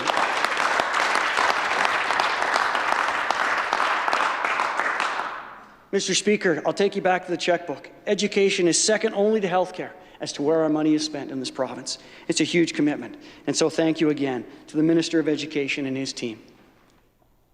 Again, Mr. Speaker, in my short tenure as an MLA, I've met some amazing teachers. And I want to take a minute to thank the thousands of teachers in this province that have chosen to invest their lives in the lives of our children, our teenagers, our young people. The greatest resource that we have in this province. So to the teachers, I say thank you. We probably don't say it enough, but I want you to know that myself and my colleagues in this room tremendously appreciate what you do and how you do it. And we both have people as our priority. A few days ago, Ms. Marley brought her grade 11-12 law class here to the Legislative Assembly, Mr. Speaker. And I had the privilege, and this might make some of our lawyers on this side a little bit worrisome, but I had the privilege of going and speaking at their law class. So we might need to help them out with a few things. But I've also had the privilege of being a part of a panel discussion on what it means to be Canadian in one of our other classes. I was also at Emerald Ridge Elementary School as a science fair judge. And you know what, Mr. Speaker, it was a great experience meeting teachers and students and discussing all of these different things.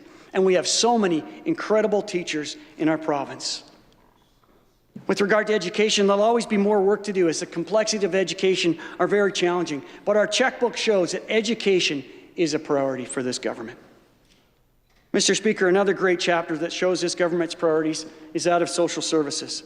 And I'd like to thank the Minister of Social Service and his team for their excellent work with regards to the budget. But more than that, their commitment to helping the less fortunate and perhaps the most vulnerable people in our province.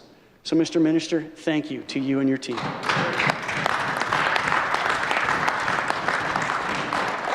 On a daily basis, they deal with a lot of very challenging situations. And so please extend my gratitude and appreciation to all of your staff. But Mr. Speaker, again, this budget shows this government's priorities in regard to social services. It is clearly a priority. And because of that, we'll be able to bring some hope and healing into chapters of many lives who need this assistance to help make their story a little more manageable. Mr. Speaker, $1.6 billion, an increase of $70 million. And I'll just point out to you, Mr. Speaker, that that's roughly $4.3 million per day that's spent to help those in our province who have needs for so many reasons. People are a priority of this government. There's an increase to income assistance to to CIS and SED, to Child and Family Services, to Disability Services, to housing. People from all walks of life are a priority, and I'm very proud that our checkbook shows that we are seeking to help those in our province and communities. Mr. Speaker, another area that's a priority for this government falls to the member from Moose Jaw North, the Minister of Corrections, Policing and Public Safety. And a huge thank you to him and his staff for all the work they do and for the recent announcements and efforts in combating the scourge of drugs in our communities. And I want to quote the Justice Minister when he said this: "We're taking a firm stance to disrupt the flow of fentanyl and methamphetamine while also providing options for offenders to access the resources necessary for recovery." You see, Mr. Speaker, this minister and this government are very clear on what our priorities are. And these kind of announcements once again show that this government is about our people, protecting people in our communities, as well as seeking to help those caught in devastating addictions. $786 million, an increase of 111. That works out to $304,000 per day to help those who need help. So, Mr. Speaker, once again, our checkbook clearly shows that this government has people as our #1 priority. Adding more police officers, adding the Marshal Service to help protect people and their property, a full year ahead of schedule. People are our priority, providing safety and a safe place for those who need help. This government and this budget is about people. So, Mr. Speaker, I'm also honored to be able to work alongside the Minister of Parks, Culture and Sport as a legislative secretary. And once again, this budget, our checkbook shows that this government is about people. I'm excited for the different announcements and events that will be forthcoming in the next few months with regards to park, culture and sport. But our parks are an incredible place for families to take a break and spend some quality time together. We have 34 provincial parks, 8 historic sites, 130 recreation sites, 24 protected areas, and 90 regional parks. And Mr. Speaker, I'm excited, and I think you will be as well. There's $1 million in new funding in partnerships with our regional parks so that more Saskatchewan families can go camping and spend quality time together. Here.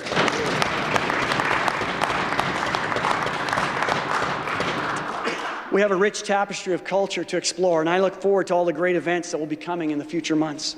We also have some incredible sport clubs and teams in this province, and our funding is staying strong in this area as well. So, Mr. Speaker, if I could just highlight one such team from my constituency. The Rush, they're a U14 AA ringette team from Buffalo Plains Ringette Association.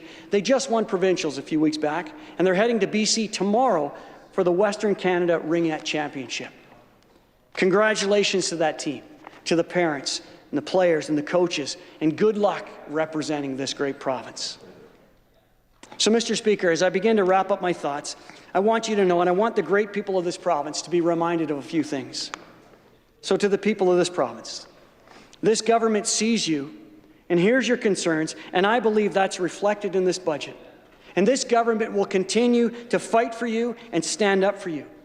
And with budgets like this one, we'll continue to write some of the best chapters yet for the great people of this province, who we serve happily. And a balanced budget that's only made possible by a strong and growing economy. To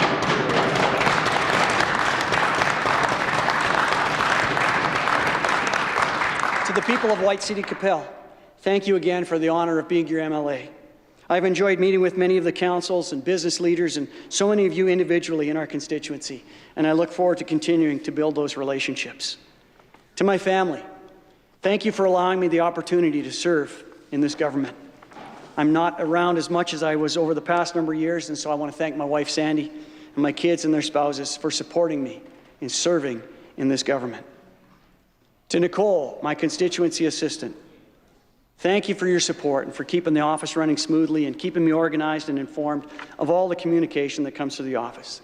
I believe we make a great team, so a huge thank you from myself, from my family, and our much larger constituency family for all that you do. To my colleagues who I've had the privilege of being part of a great team that is the government of Saskatchewan, I say thank you. Thank you for running for this party. Thank you for being the champion of everyone in your constituency, whether they voted for you or not. Thank you for standing up for the people of Saskatchewan and fighting hard every day to make our constituencies a better place, our communities a better place, and ultimately this province the best place in Canada to live and work and raise a family. So thank you.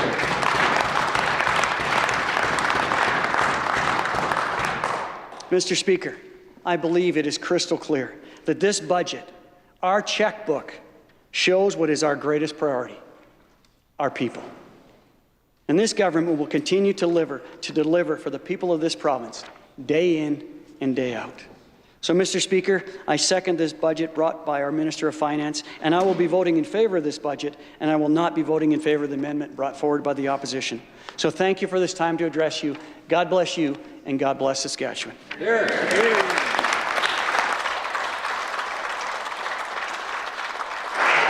I recognize the member from Regina University. Pleased to rise today on behalf of the constituents of Regina University to respond to the 2025-26 budget. Putting together a budget is complex and challenging at the best of times, let alone when the goalposts keep changing and the economic ground is shifting. So my thanks and my sympathies do go to all of the people in the public service for their work developing this budget. I would also like to thank our caucus staff, particularly Mitch Bonikoski and his team, for their quick and thorough, in-depth analysis of the budget. Their expertise and hard work never ceases to amaze me, and I'm extremely grateful for all the talent we have in our increasingly growing caucus team. I would also like to thank my constituency assistant, Daisy Bowman, who experienced her very first Saskatchewan Budget Day and very first Rotunda last week. I'd like to thank her for all her support in the lead-up to this legislative session and for all the great work she is doing helping the constituents of Regina University. As many people have said before me, gee, we sure could do with some precedented times. That we are being menaced by our traditional closest friend and ally is not a scenario I would have believed I would see in my lifetime. Let me be clear, we want to get back to normal with the United States. We want to be able to trade and visit and work together with the country to the south, as we have done for so many generations. But the path back to normal is not through rolling over. When dealing with this president, conciliation and capitulation is not a language that he responds to. We have to ask, how much are we ready to give up to please a president that simply can't be pleased? In this circumstance, Mr. Speaker, we need leadership that is more Churchill than Chamberlain. In addition to the threats on our own sovereignty, the about-face that the United States has made on their international commitments should be cause for concern for all Canadians. Similar threats to the sovereignty of Denmark, repeated insults towards France and other European nations, and in particular, the change in policy towards Russia and Ukraine is disheartening and worrying. Saskatchewan owes a great debt of our history and founding to Ukrainian immigrants. From the first people to clear the land and set up farming communities, to the 40,000 Ukrainian Canadians, many from Saskatchewan who served in the Second World War, to the many, many recent immigrants who continue to arrive in our province and contribute so richly to our culture and our economy. We owe it to the Ukrainian community in Saskatchewan to let them know that we have their backs when the chips are down. You know, with constantly shifting goalposts, there is a need for leadership, and for that leadership to be nimble and adaptable, to recognize the need for change and pivot when the circumstances require it. I know that this government is comfortable living in the past.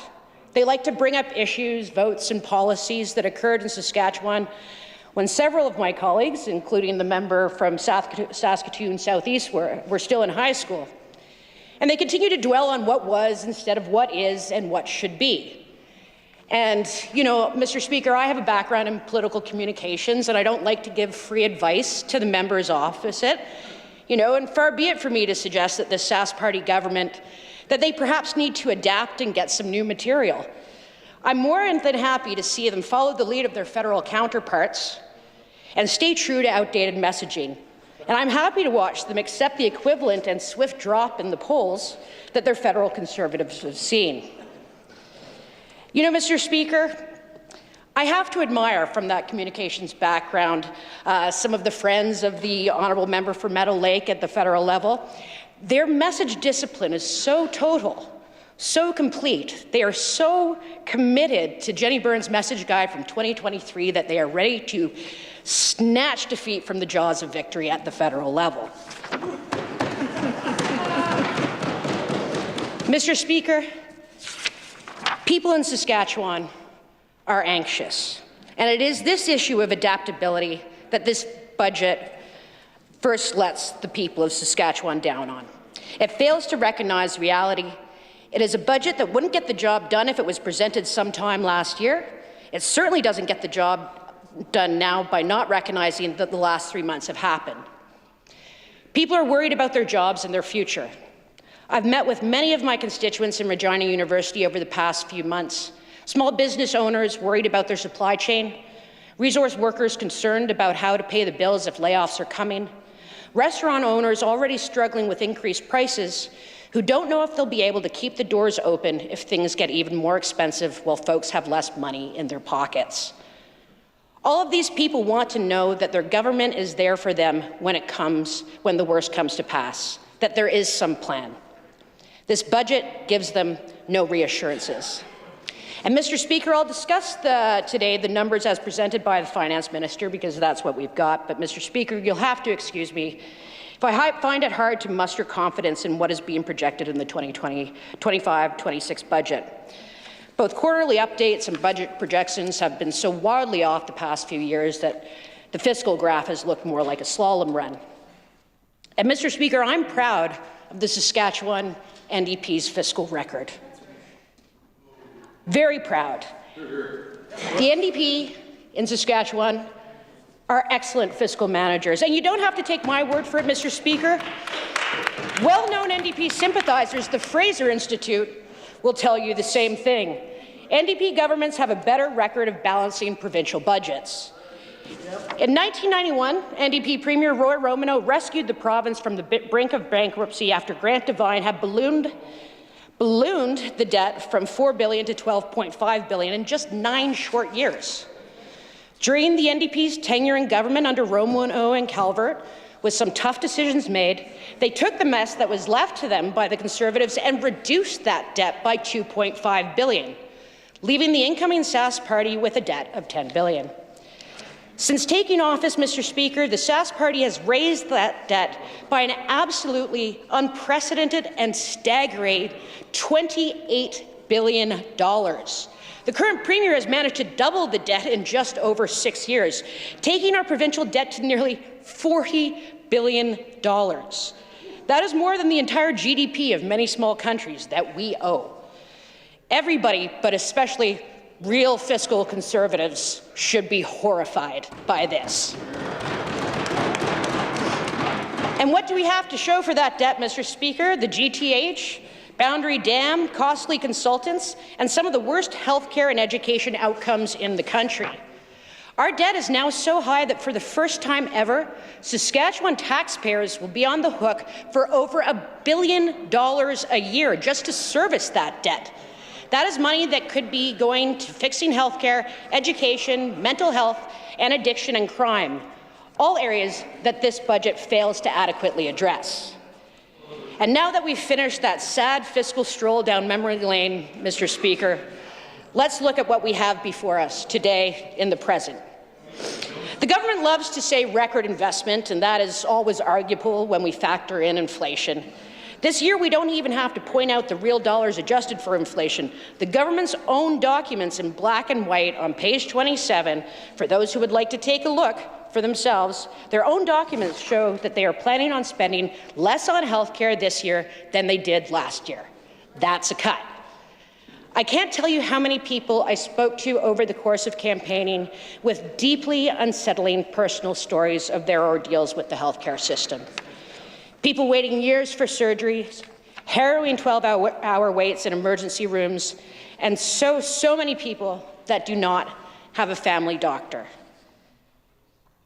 Mr. Speaker, my sister recently survived breast cancer, and now she doesn't live in Saskatchewan. But I often have to contend with the thought that if she'd had to wait a year for a mammogram or didn't have the money to fly to Calgary, that she might not be with us here today. But the same goes for education. After teachers were finally successful, after fighting tooth and nail when they shouldn't have had to, Finally successful in securing a fair contract with this government, and after a provincial election where education issues dominated much of the conversation, and after the government acknowledged that they had heard people's concerns. Well, parents and educators could be forgiven, Mr. Speaker, for having some hope that we would see real action to fix our failing education system and give our students and our province a real chance for a brighter future. I spoke to a woman in Moose Jaw last year who had quit being a teacher to return to managing a restaurant. She'd wanted to be a teacher since she was a kid and had studied for it. But she left the profession because she made the same amount of money in the service industry, and it was way less stressful, and her quality of life was greatly improved. Mr. Speaker, anyone who has ever worked in the service industry will tell you that the hours are challenging and the environment is far from stress-free, but this is the state of the education system that we have teachers and EAs leaving the profession in droves at a time when we need more.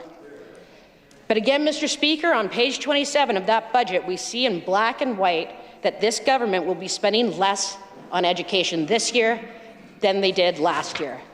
It's as if the Sask Party government saw that we were in last place on so many of the key metrics in healthcare and education and asked, how much lower can we go? The economic reality we now face as a country is not one of our making. It is not a fight we started, but is not one that we can back down on. As a province and as a country, we need to be focused on the future. And as uncertain as our economic future may be, we must find the opportunities to grow and adapt and seize the chance to build for our future. There is so much potential in our energy resources market, not only in oil and gas and potash and uranium, but there are really exciting things happening in geothermal and also the development of our critical minerals. Because of the unique makeup of our province's resource portfolio, we should be a leader in innovation and attracting even more of the top minds from around the world. With all the potential we have, it is a real missed opportunity to see the limited funding for research and development initiatives in the budget. For instance, the Research Council received $2.8 million, and while that might sound like not an insignificant chunk of change, I will remind the Legislature that that number is only 4 payments to the Sunrise Motel. Our world-class Petroleum Technology Research Centre receives $1.5 million, a mere 2 sunrises. Mr. Speaker, there is more alignment in Canadian provinces and territories now from sea to sea to sea than there has been in decades. This government must adapt and work with the federal government and their provincial counterparts, regardless of political stripes, and get to building. We need a pipeline to Tidewater in the east.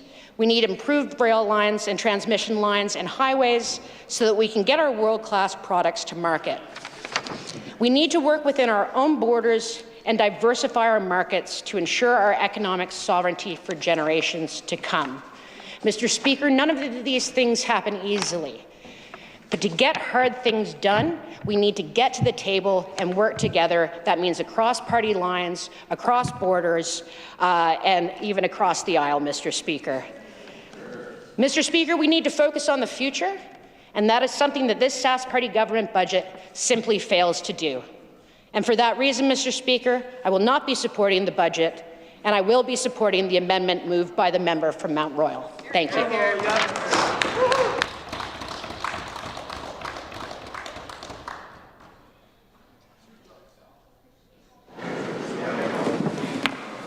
Recognize a member from Weyburn-Bengoff.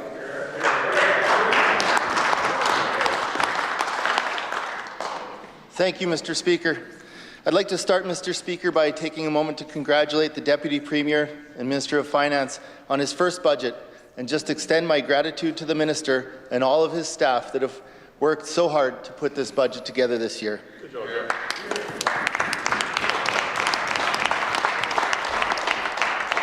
I can understand the opposition criticizing parts of this budget. That is their job. But to state that this budget is awful is very unfair to the staff in the Ministry of Finance and could not be further from the truth. On Budget Day, the member from Regina Mount Royal made a hockey reference in his speech, and I cannot resist the challenge to respond, Mr. Speaker. The member opposite chose to direct a hockey chirp at our team captain, the Premier, about sitting on the bench and taping his stick. Now, as a self-proclaimed fourth-line grinder, I must defend our team captain. I recognize that clearing the benches would be an unfair fight. Mr. Speaker, so I'll attempt to settle this in an alternative manner and in a way commonly seen on the ice surface. I will calmly point out that 34 beats 27 and quote my 14-year-old hockey-playing son when I say, "Hey, buddy, look at the scoreboard."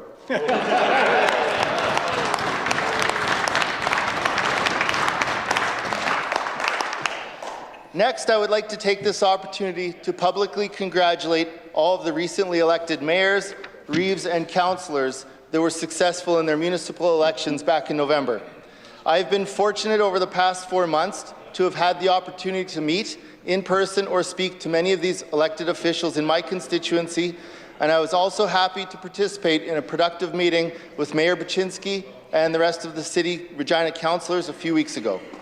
I'm always happy to review the amount of municipal revenue sharing allocated to each particular municipality and highlight how those funds are directly linked to the economic performance of our province.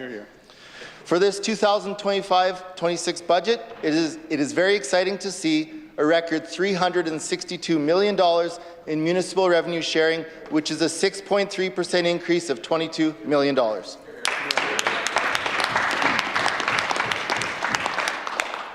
I would also like to take a moment to thank my wife and family for the support they have shown me since being elected. The comment, "Well, you are the one that wanted to be an MLA," has only been thrown my way a few times, Mr. Speaker, so I think we're doing pretty good so far. A big thank you also goes to my constituency assistants, Andrea and Crystal. These two women are very committed to helping me be the best MLA I can be, and I know the constituents of Weyburn-Bengoff are very lucky when they walk into our office or make a phone call. Last but not least, I must thank Ange and the rest of the caucus staff for helping ease the steep learning curve faced by a newly elected MLA. Now, out of curiosity, Mr. Speaker, I took a look at the Hansard from last year following the budget address to get a feel for what members touch on during the budget debate speeches.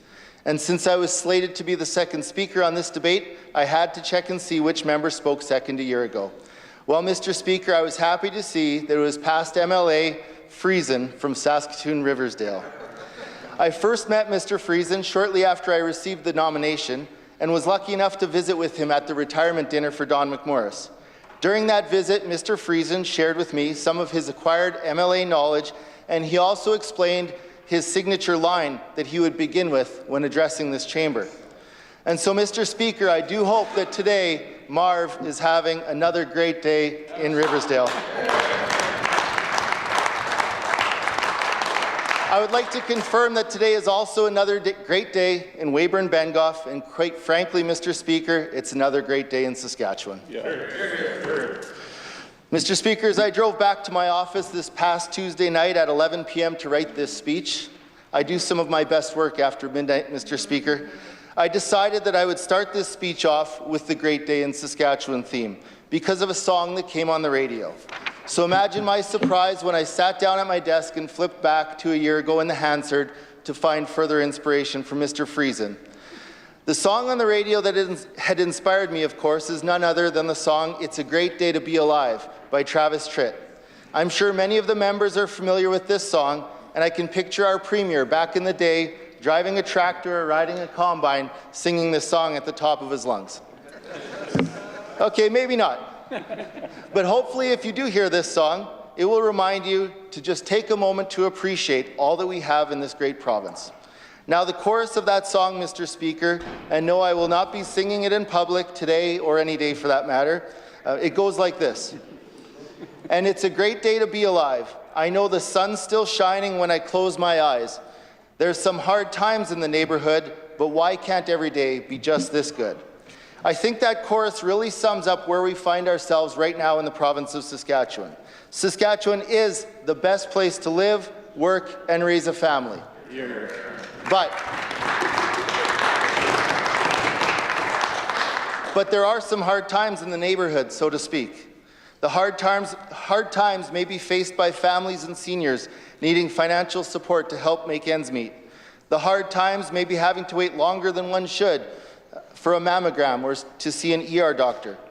The hard times may be schools that are at capacity with classrooms that are complex. Those hard times may be in our larger cities where fentanyl is wreaking havoc on the less fortunate and putting a major strain on our police, firefighters, and EMS. These hard times make you want to close your eyes, Mr. Speaker. But if you do, remember that the sun is shining down on us and our future is bright.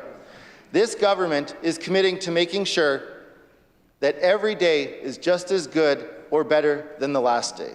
This 2025-26 budget is a budget that addresses the hard times being felt in our province, and it is most definitely a budget that delivers for the people of Saskatchewan.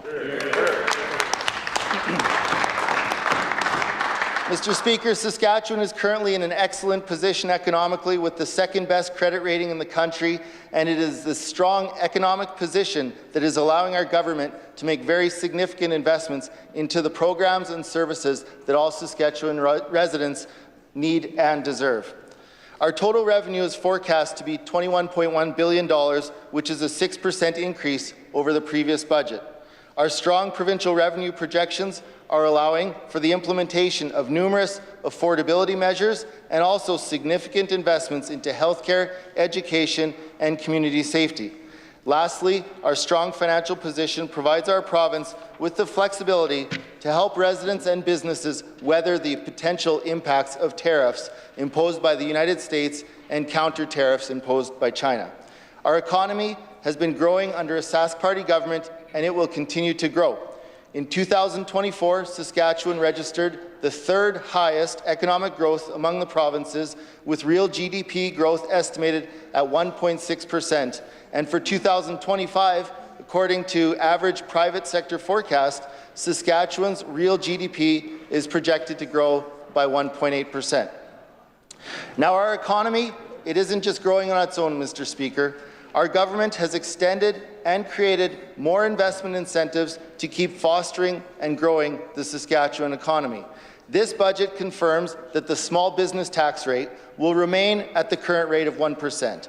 This ensures that Saskatchewan remains one of the best places to grow a small business, and this extension of the 1% tax rate will benefit over 35,000 small businesses in our province. This budget extends the Saskatchewan Commercial Innovation Incentive for 2 years, and the program has had some changes to help expand the program's uptake and expedite the application process and timelines. The Oil Infrastructure Investment Program also receives an extension in this budget, so that new application acceptance period is now extended to March 31st, 2029. This budget introduces a new small and medium enterprise investment tax credit, which will provide a non-refundable tax credit equal to 45% of the equity investment made by individuals or corporations in an eligible small or medium-sized enterprise involved in the food and beverage manufacturing sector or the machinery and transportation equipment manufacturing sector. Furthermore, this budget introduces the Low Productivity and Reactivation Oil Well Program. This is a program that I hope can be utilized by some of the oil producers down in the Weyburn oil field and other areas of this province to revitalize low-producing, suspended, or inactive wells by drilling new horizontal sections and therefore creating new production that would not otherwise have been pursued. To address financial pressures faced by families and seniors, this government introduced the Saskatchewan Affordability Act in December 2024. This act will implement 13 affordability commitments through this budget that will reduce the tax burden on Saskatchewan residents and businesses and provide over $250 million in tax savings this year. By raising the exemptions and increasing the seniors supplement by $500 a year for the next 4 years, over and above the impact of indexation, we will see the largest personal income tax reduction in the province since 2008.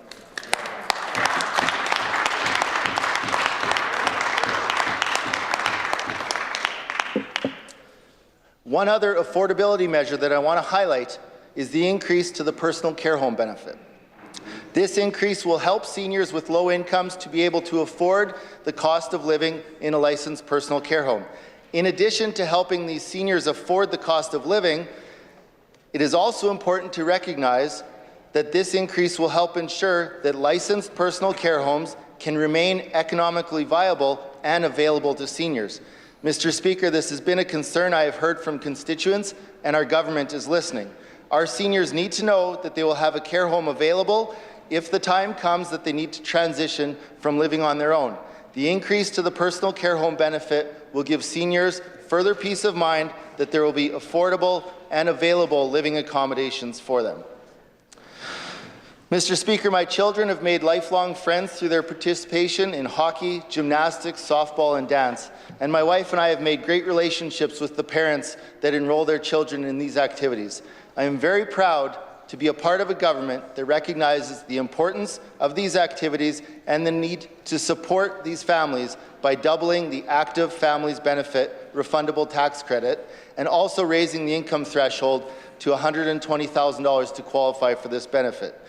This investment is keeping our children active, and it will pay dividends in their future, as these are the same children learning lifelong skills from these activities that will be set up for success as they enter adulthood in our province. Hear, hear.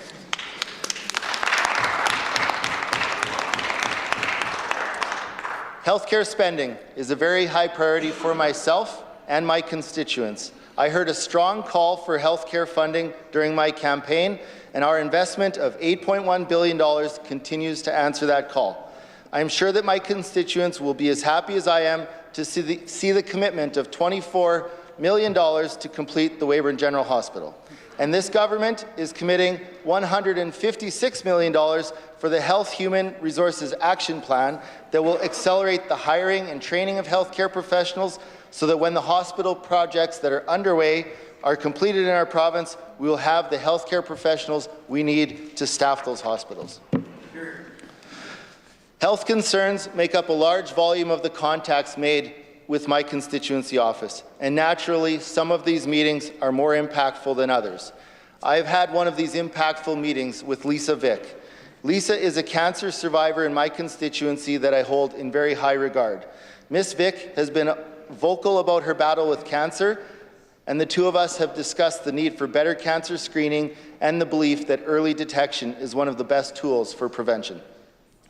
This budget allocates $279 million towards world-class cancer care and treatments by increasing support for cancer care in many ways, including the completion and staffing of the Breast Health Centre in Regina, the addition of a second mammography bus, and a lowering of the age for breast cancer screening eligibility to 43 years old. In my constituency, Lisa Vick has started a cancer support group called Way Strong and continues to advocate for better cancer treatment. Lisa is definitely doing her part, and I want her to know her efforts do not go unnoticed. Mr. Speaker, during this past hockey season, my youngest daughter managed to cut her left thigh with the blade of the skate that was on her right foot during a hockey game here in Regina. I guess when a flexible dancer takes up hockey, the potential for this type of freak accident can exist. Following this incident, my wife and daughter accessed the Regina Urgent Care Centre, and I'm happy to report that their experience was very positive. Abigail was quickly stitched up by a doctor that took the time to joke with her about the number of stitches and then send her back to cheer her team on in their next game. The Urgent Care Centre model is working, Mr. Speaker, and may very well be one of the greatest improvements this government has made to our healthcare delivery model. Residents of Saskatchewan will all benefit from a record provincial health capital investment of $657 million, with a portion of these funds going towards completing construction of the Saskatoon Urgent Care Centre and planning for future urgent care centres in the province. Over the past couple of months, I've been lucky enough to participate in meetings with the Regina Catholic School Division, Prairie Valley School Division, Southeast Cornerstone School Division, and the Holy Family Roman Catholic Separate School Division. In this budget, $191 million will be used on K-12 infrastructure projects, which will see ongoing funding in place for 21 new or consolidated schools and 3 major renovations. Also, among numerous minor capital renewal projects being completed, I am pleased to see a new roof replacement project approved for St. Olivier's School in Radville, as this was a project mentioned at the board meeting that I personally attended in February with the Holy Family Roman Catholic Separate School Division. At the meeting I attended with the Regina Catholic School Division last month, myself and many other MLAs in attendance heard about the specialized support classroom success story at St. Augustine School in Regina. This pilot project is successfully addressing the complex issues that our teachers are facing in the classrooms. In this budget, funds have been allocated to implement 50 of the 200 specialized support classrooms being added in our province over the next 4 years. And now, Mr. Speaker, I need to tell you about crossing off an item on my bucket list at the end of January. I went for a ride along with the Regina Police Service, Mr. Speaker. Following the installation of the installation ceremony for our new Lieutenant Governor, I changed quickly and headed down to the new Regina Police Service headquarters to begin my ride with Sergeant Hooker at 7 p.m. on Friday evening. That night, we were able to visit the Regina Complex Needs Shelter and discuss the positive impact that shelter has had on the City of Regina. I also had the opportunity to share a meal with many other RPS officers, and that evening, I also picked Sergeant Hooker's brain on various policing issues until 4 a.m. the next morning. We solved a lot of the world's problems in that patrol car that night, Mr. Speaker. This experience left me with an even greater respect for everything our police officers do to keep our communities safe.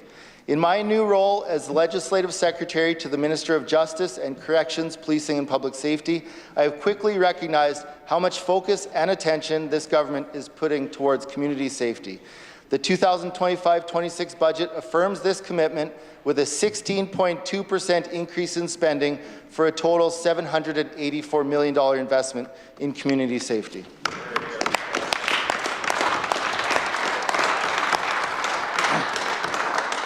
Are we facing some hard times in this province with respect to affordability, healthcare, education, and community safety, Mr. Speaker? Yes, we have some challenges in these areas, due in part to the growth we are seeing in our population. But it is this growing population that will support a strong economy, which will also allow our government to implement its plan to address these challenges so that more and more residents can feel the way I do. Mr. Speaker, I believe it's a great day to be alive here in Saskatchewan.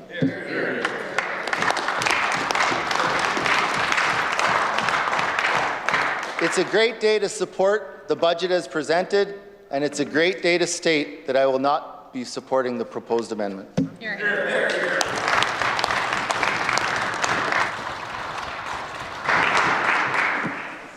I recognize the member from Regina Elphinstone Centre.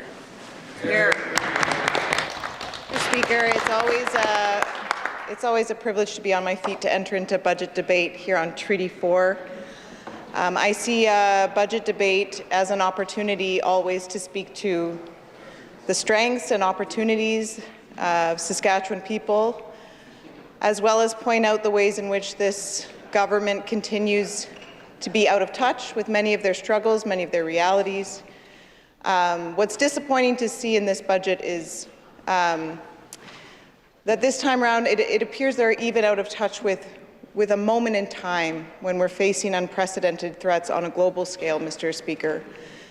But budget debate is also hopefully an opportunity for us on this side to propose some alternatives, a roadmap for how to serve the people of Saskatchewan today and into the future. Before I get into my substantive comments, I do want to just give a shout out to my family and our staff, the people that make things tick over here. I want to start with my constituency assistant, Avery Bowden, who served the people of Regina Elphinstone Centre for many years and who unfortunately has decided to move on to Saskatoon, which was always her plan and her dream and her goal. So I wish her well in that, but it is a great loss to us. And it is particularly important, I think, for me to recognize the contribution she's made, the heavy burden that she's carried, always with lightness and humor, the compassion she's demonstrated, and I wouldn't have wanted anyone else, doing that work in the constituency, building those relationships. So I want to thank her from the bottom of my heart and wish her well. I also want to thank Dag and Biala, who came to us just over a year ago, I think, although my sense of time is maybe a bit warped, but he came as a social work student and has stayed on as a casual, and he's often in our office, and he's very bright. His attention to detail is great. His capacity for care and attention and compassion for the people of Regina Elphinstone Centre is truly something to behold, so I want to thank him. Family. I'm going to keep the family part very short today, Mr. Speaker.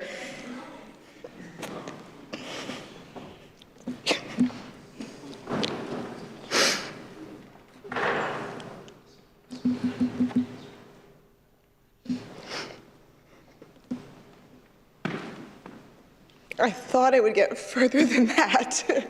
Mr. Speaker, I'm expecting a little girl in June.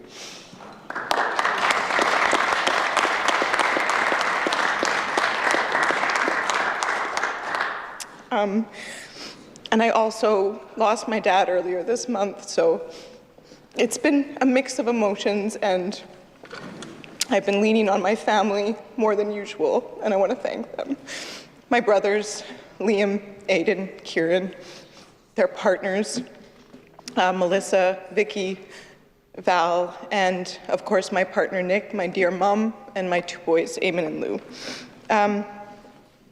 And I just want to say, I always feel that the role that I play here is the honor of my life. I always say that, and I believe it from the bottom of my heart, and it's been a privilege to serve the people of Regina Elphinstone Centre, and it continues to be, and to raise hell on their behalf whenever I can. But nothing I do in this role, compares to the time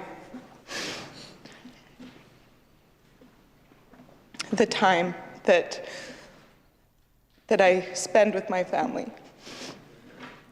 and spent with my dad.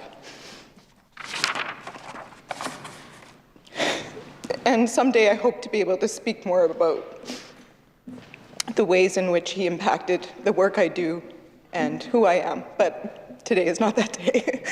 The budget, Mr. Speaker. The first thing I noticed about the budget is, I think, the first thing that everyone noticed about the budget, and that is that this budget contains nothing on tariffs. Not one shiny loonie, not one dull dollar for tariffs. Now, the budget does speak to tariffs. On page 44, there is an analysis of the potential impact of tariffs on the economy of Saskatchewan, devastating it potentially. It could trigger a recession. According to page 44 of this budget, thank you, a $1.4 billion in revenues, potentially, Mr. Speaker. 30% reduction in exports, which represents $8.2 billion, Mr. Speaker, an overall impact reducing our GDP by 8%. And that is just their own internal analysis, Mr. Speaker. Page 44, it's built, it's in the budget, but nowhere do we find those realities built into this budget. Instead, what this finance minister has done is to estimate a revenue increase of $1.2 billion, increases across the board. We've set the price at oil. We just heard from the member from South Albert, $3 more per barrel than Alberta's budget is predicting. Why? There's no explanation. This is bizarre, Mr. Speaker. This is why this budget has been coined a work of fiction. It doesn't give comfort to the people of Saskatchewan who fear that their livelihoods and jobs are at risk. It doesn't have a plan for the most vulnerable. It doesn't have any sort of contingency plan for laid-off workers to help them, to retrain them. There's nothing in here to protect consumers from price gouging, Mr. Speaker. There's no plan to locally procure. Nothing of that sort, Mr. Speaker. We see no actual plan built into this budget. Where we have failed, others have planned. BC, Alberta, Manitoba, they've all built in contingency plans for this looming tariff war with the US, Mr. Speaker. And it's too bad.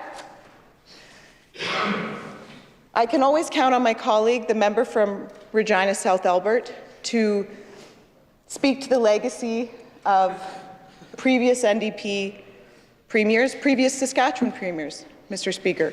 There are examples that we can draw on, and I think of the late and great Premier Blakeney, who himself faced threats from the US, from industries wanting our resources and wanting them cheap.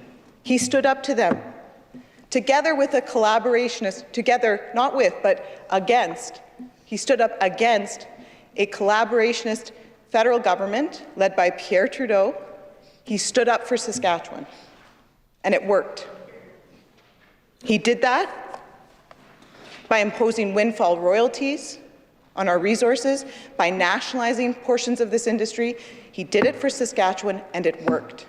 There are examples that we can draw on, Mr. Speaker. And truly, this absence of a plan on tariffs is stunning.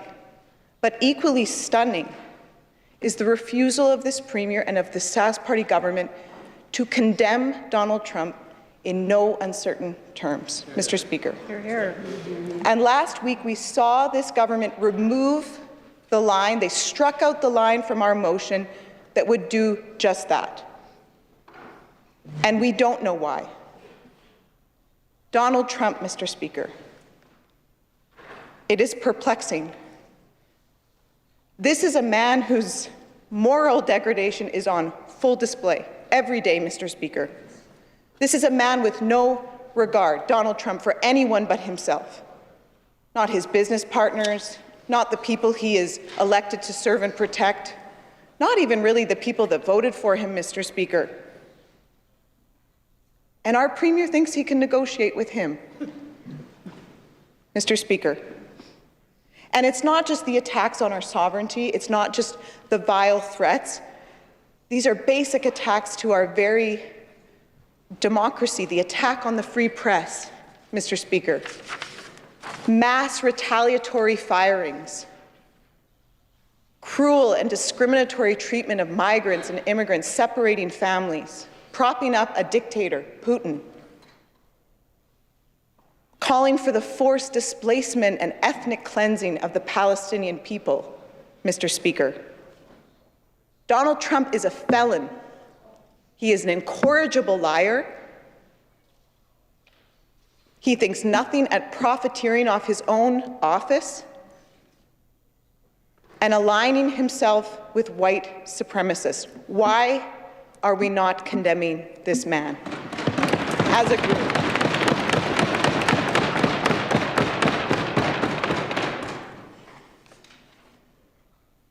And it's been said in here before, this is the man to whom our Premier would rather suck up than stand up, and I don't for the life of me understand it, Mr. Speaker. Mr. Speaker, the tagline of this year's budget is delivering for you, but I am going to cross that out and write delivering for a few, Mr. Speaker. It has been equally disturbing watching this government brag about cuts to healthcare and education. At a time like this, a few days ago, I stood in front of the Regina General Hospital with my colleague, the Shadow Minister for Health, because they had declared a code orange, Mr. Speaker, a designation reserved for mass casualty events. It felt like a war zone in the ER. That's what I was told. Mr. Speaker, healthcare workers were pushed beyond anything we should be asking of them. And why? Because of a surge in influenza, which was predicted and modeled.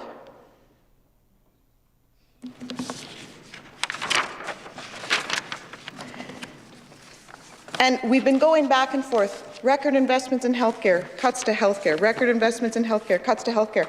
I invite the people of Saskatchewan to get themselves a copy of the budget and either go to page 27 or 79 because it's right there in black and white. They are going to spend less on education, less on healthcare. They are predicting in this budget, they have budgeted to spend less than they did this past year, Mr. Speaker. And I'll break it down for the members opposite. I had a budget this past year in my household for groceries. I had the amount that I was hoping I would spend on groceries. I outspent my household budget. I spent more than I thought I would, and there's all kinds of reasons for why I did that. But that's what really matters. That's where the rubber hits the road, is actual dollars spent. And I have no reason to think I'm going to spend less this year because I'm going to have more mouths to feed, Mr. Speaker. And they brag about our population growth, but they have no actual plan to provide for the public services that people will need, Mr. Speaker. Yep. A code orange at the Regina General, Mr. Speaker. And this is just 2 years after they announced the Regina Capacity Pressure Action Plan, which was an action plan that they designed to relieve some of the pressures in our acute care system, in our ERs, Mr. Speaker.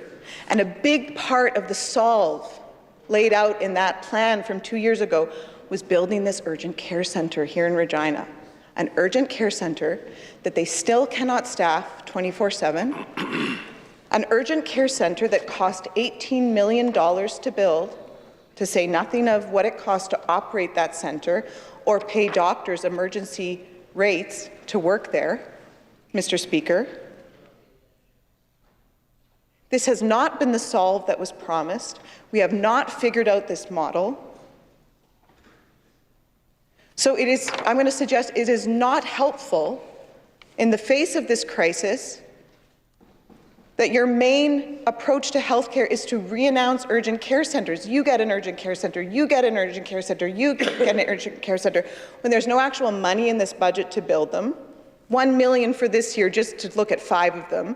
$3 million in Saskatoon when we know it cost $18 million here in Regina to build. A model that we haven't gotten right, that we can't staff.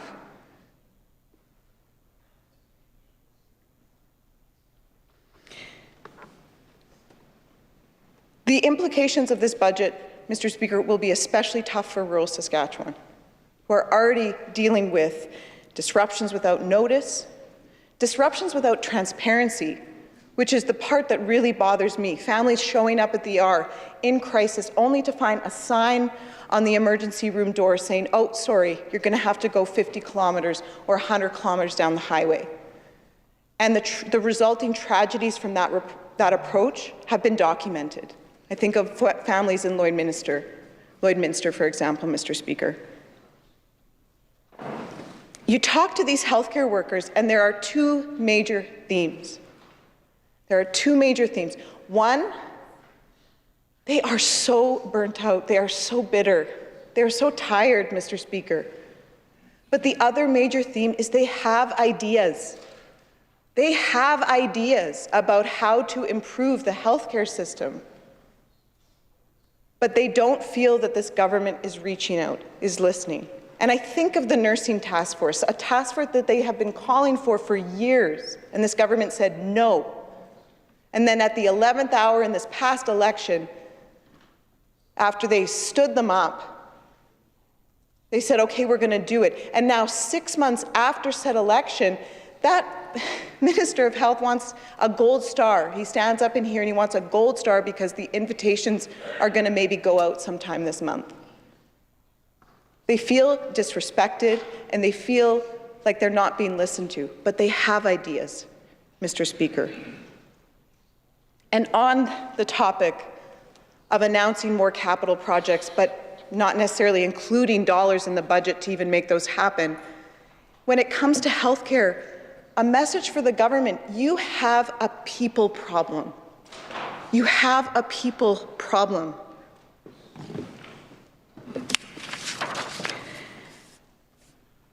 Mr. Speaker, this government is also forecasting they'll spend less on education.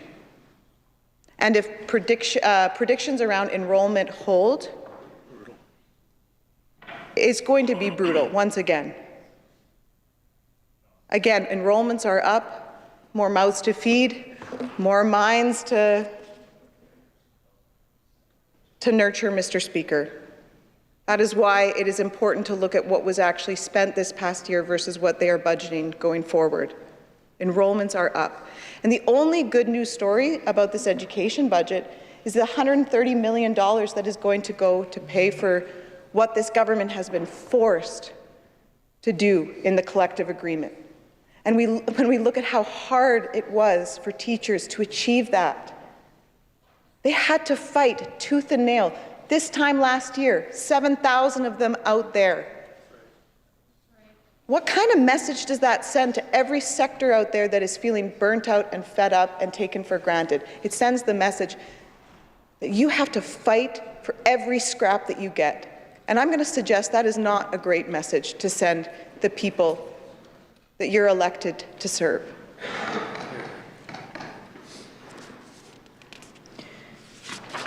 Childcare.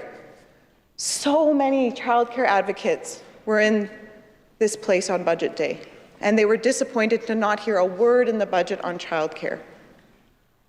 They are a tenacious group, and they will be back. They recognize the value and what is at stake for their sector, for children, for young children who need a good start in life, for Saskatchewan families who rely on that $10 a day daycare. And this refusal to sign the agreement, I mean, the Minister of Health stands up in question period and talks about all these stakeholders that are reaching out to him. I mean, the elephant in the room, Mr. Speaker, is we all know what they're saying. They're all saying the same thing. They're saying, sign that agreement. And yes, we are on the cusp of an election. On the cusp of an election where the party that many of them have announced proudly in here last week will be voting for has made it clear they don't necessarily support $10 a day daycare. They don't necessarily support the vision behind accessible, affordable early learning and childcare. And it is so disappointing that we're having this debate about the agreement itself when that's a stumbling block to even dealing with the realities in Saskatchewan today. We have respected centers who have been doing amazing work in this field, leaders in this sector who are stepping forward and saying, we are at risk of closing our centers because there is no funding model in place after almost 4 years. And I know that this has been promised for that amount of time, Mr. Speaker, because I haven't been here very long, but I've been here long enough to sit across from Dustin Duncan, who promised us a funding model. I sat across from the now Minister of Health, who promised us a funding model. And we still don't have a funding model from that Minister of Education. We have a system today where if you have a historical center that opened and delivered $10 a day childcare, you were locked into the fees that you were offering at that time. Whereas new centers could make their fees, could set their fees at any amount. And these centers have made it very clear they cannot, with all of the growing costs, with all of the growing pressures on these centers, they need more flexibility, but they don't have it. I don't know about you, Mr. Speaker, but I don't know very many families that can go back to spending 2, 3 monthly mortgage amounts worth on childcare. So what is the plan? And why is a plan that is good enough for every other province in Canada, but 2, not good enough for us here in Saskatchewan? And I think when we're looking at the big picture in terms of the future, we need to look at what is a government willing to invest in children, in them getting a good start in life. And their failure to sign this agreement is an indication that they are not future-focused, Mr. Speaker. For other signs that they are not focusing on the future, Mr. Speaker, we need only look at their lack of action in the face of other existential threats like climate change.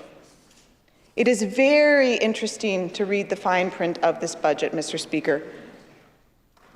As the member from South Albert alluded to earlier, no real money for SMRs in this budget. So maybe now that's out the window. This was the plan for renewable energy from this government, Mr. Speaker. The Minister for CIC has said he wants Saskatchewan to be the only province in Canada burning coal past 2030, and yet we see no capital investments, the millions, perhaps billions it would take in infrastructure to make that happen. So what exactly is their plan for power generation in Saskatchewan, for climate change in Saskatchewan? Or is this just another approach like we see to the tariffs? Close your eyes, hope it's not actually going to happen, while others make plans for the challenges that the future holds.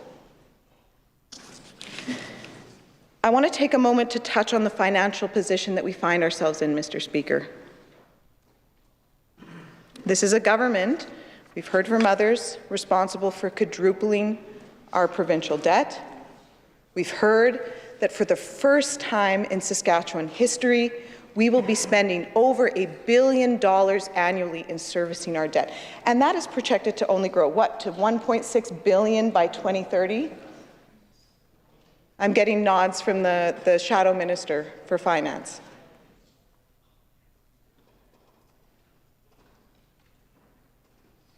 I believe government should spend on the things that matter, that can improve the lives of people. But those investments, they need to be smart, they need to be sustainable, they need to be forward-focused.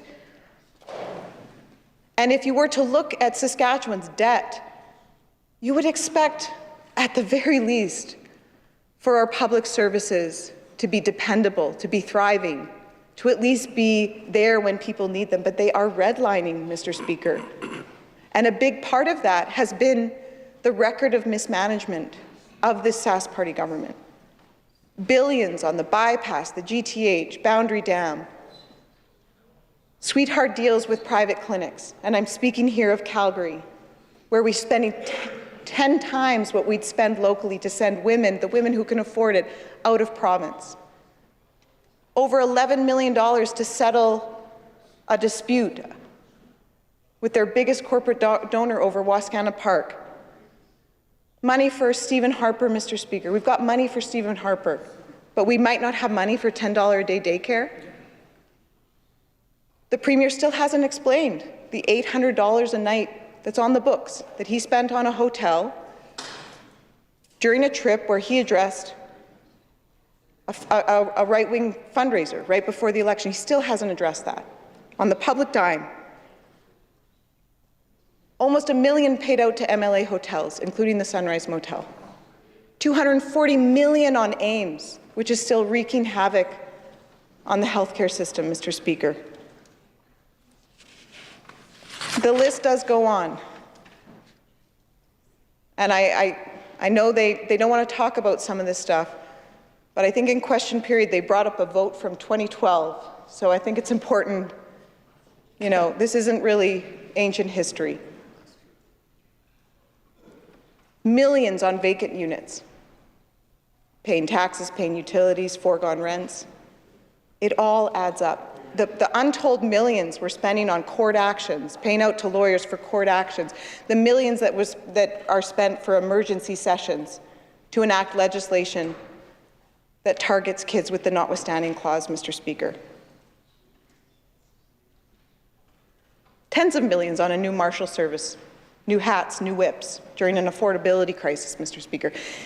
It all adds up, and it's all part of an economic record that has ripple effects.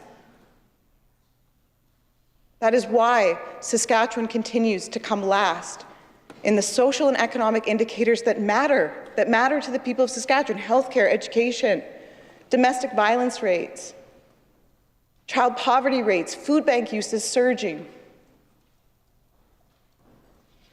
Communicable diseases. I mean, we will continue to rank last because this government is not prioritizing the needs of Saskatchewan people.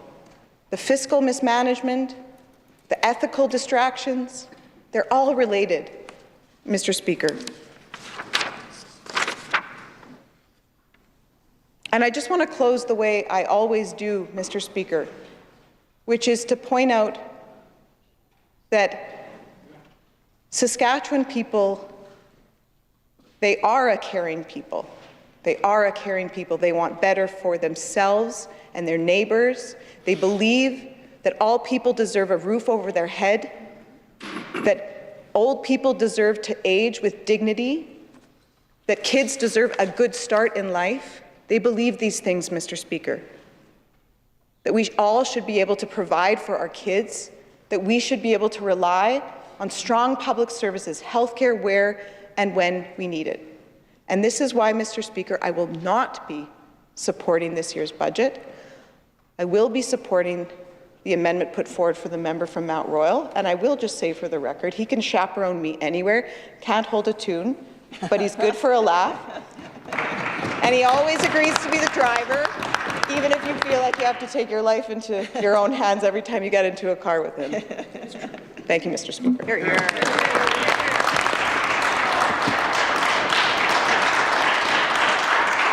Recognize the member from Sask Rivers.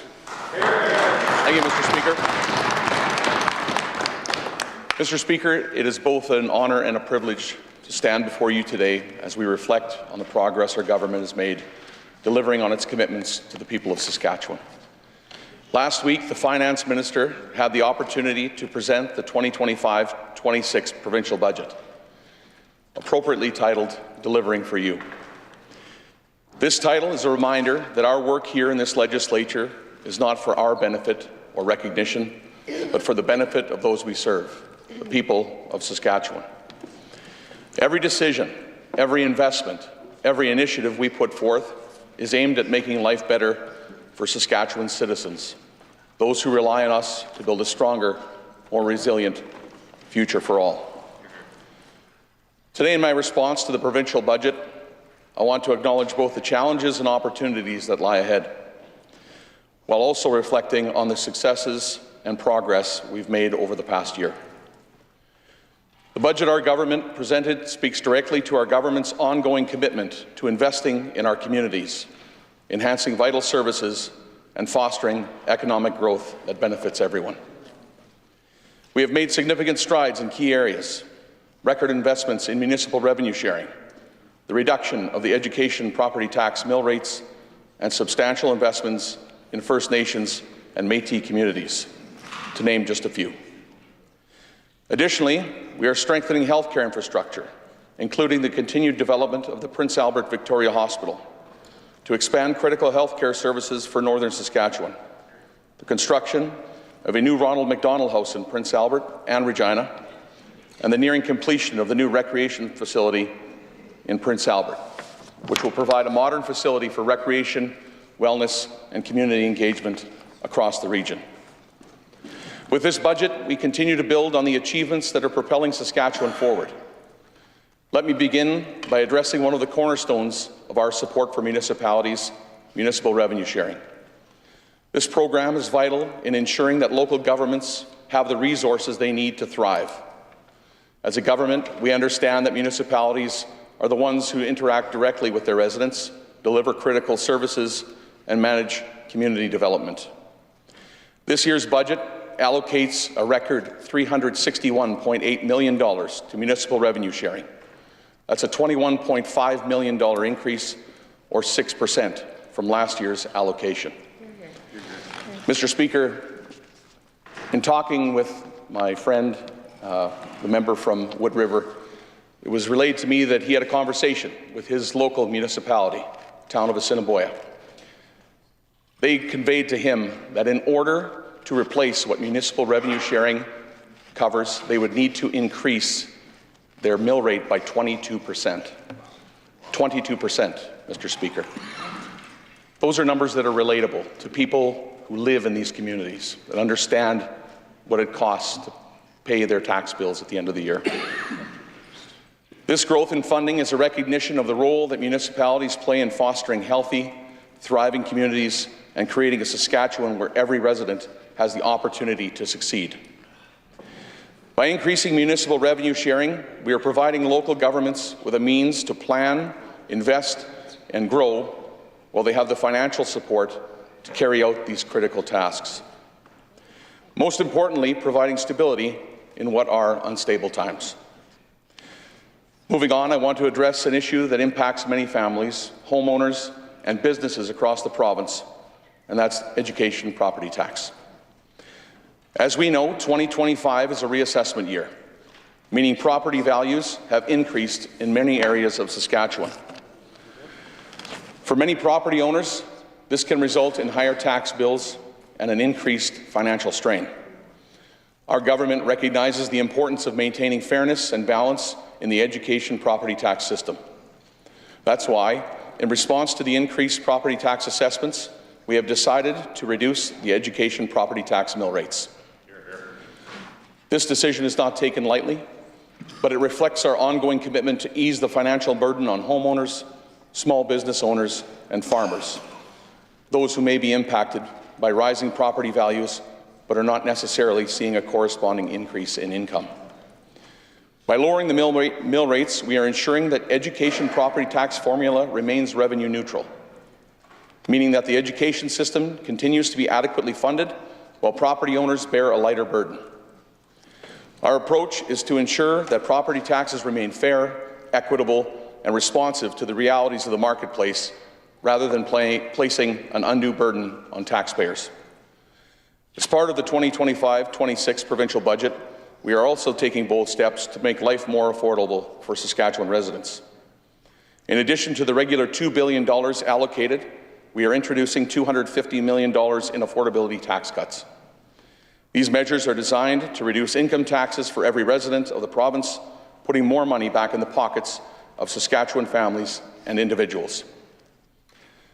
The tax cuts aim to ease financial pressures and provide significant relief to residents while fostering affordability.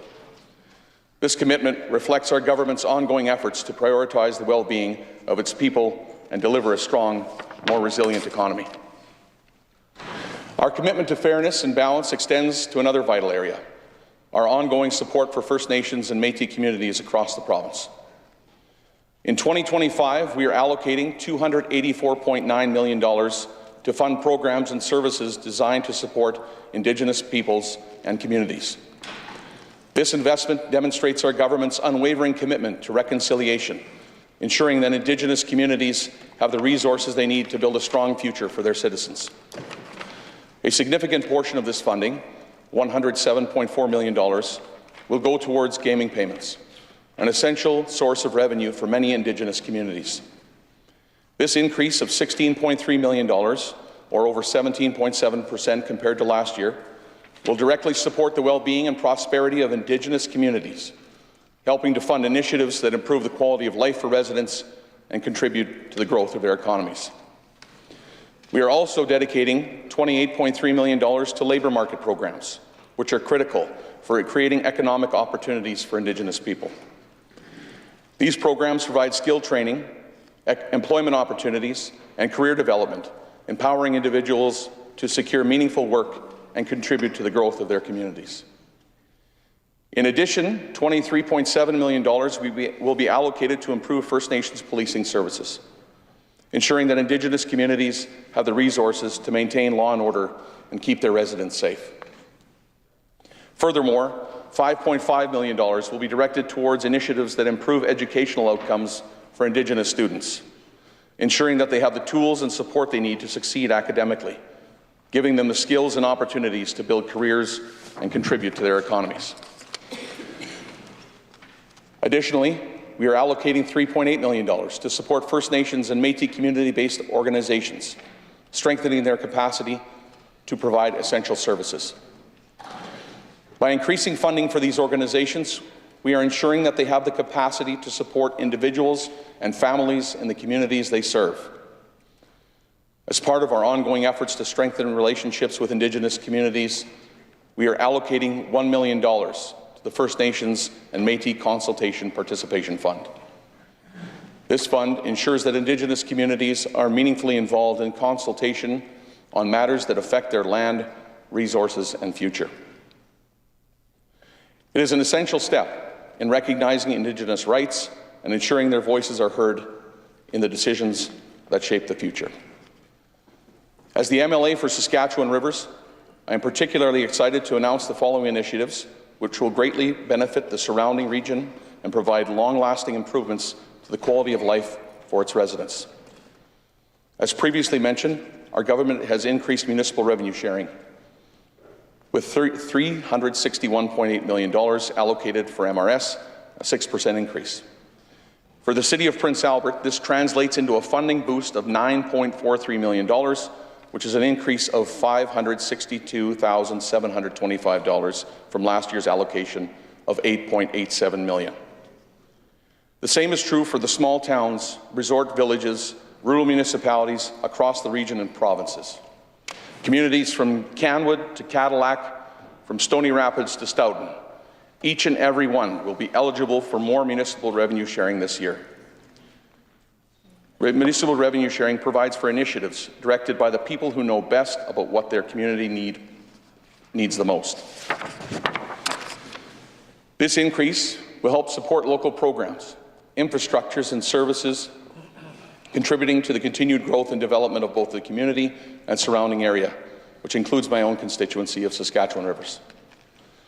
A substantial $8.1 billion has been allocated to the healthcare budget, supporting a variety of initiatives aimed at improving healthcare services across Saskatchewan. Among the key investments is the $322.4 million allocated to the Prince Albert Victoria Hospital for the construction of a new acute care tower. This project, under a design-build agreement, is part of a larger $898 million investment in that hospital. The new tower will include essential upgrades, such as a heliport, expanded emergency department, larger operating rooms, and a First Nations and Métis cultural space. Mr. Speaker, my own connection to that hospital cannot be overstated. My children took their first breaths in that maternity ward, as have many children in the region taken their first breaths in the maternity ward. Some of those children that were born in that hospital now serve that hospital as nurses and doctors. Mr. Speaker, the conversations with my wife last night, we were talking and reminiscing about the level of care, the quality of care that was provided to us and my family in that moment when my children were born. Mr. Speaker, my wife raves to this day how professional and compassionate the people and staff were there in that facility, Mr. Speaker. And I took that moment, I seized upon that moment to suggest that perhaps we needed to have another baby. To which she responded, and I quote, "Get real, schmaltz."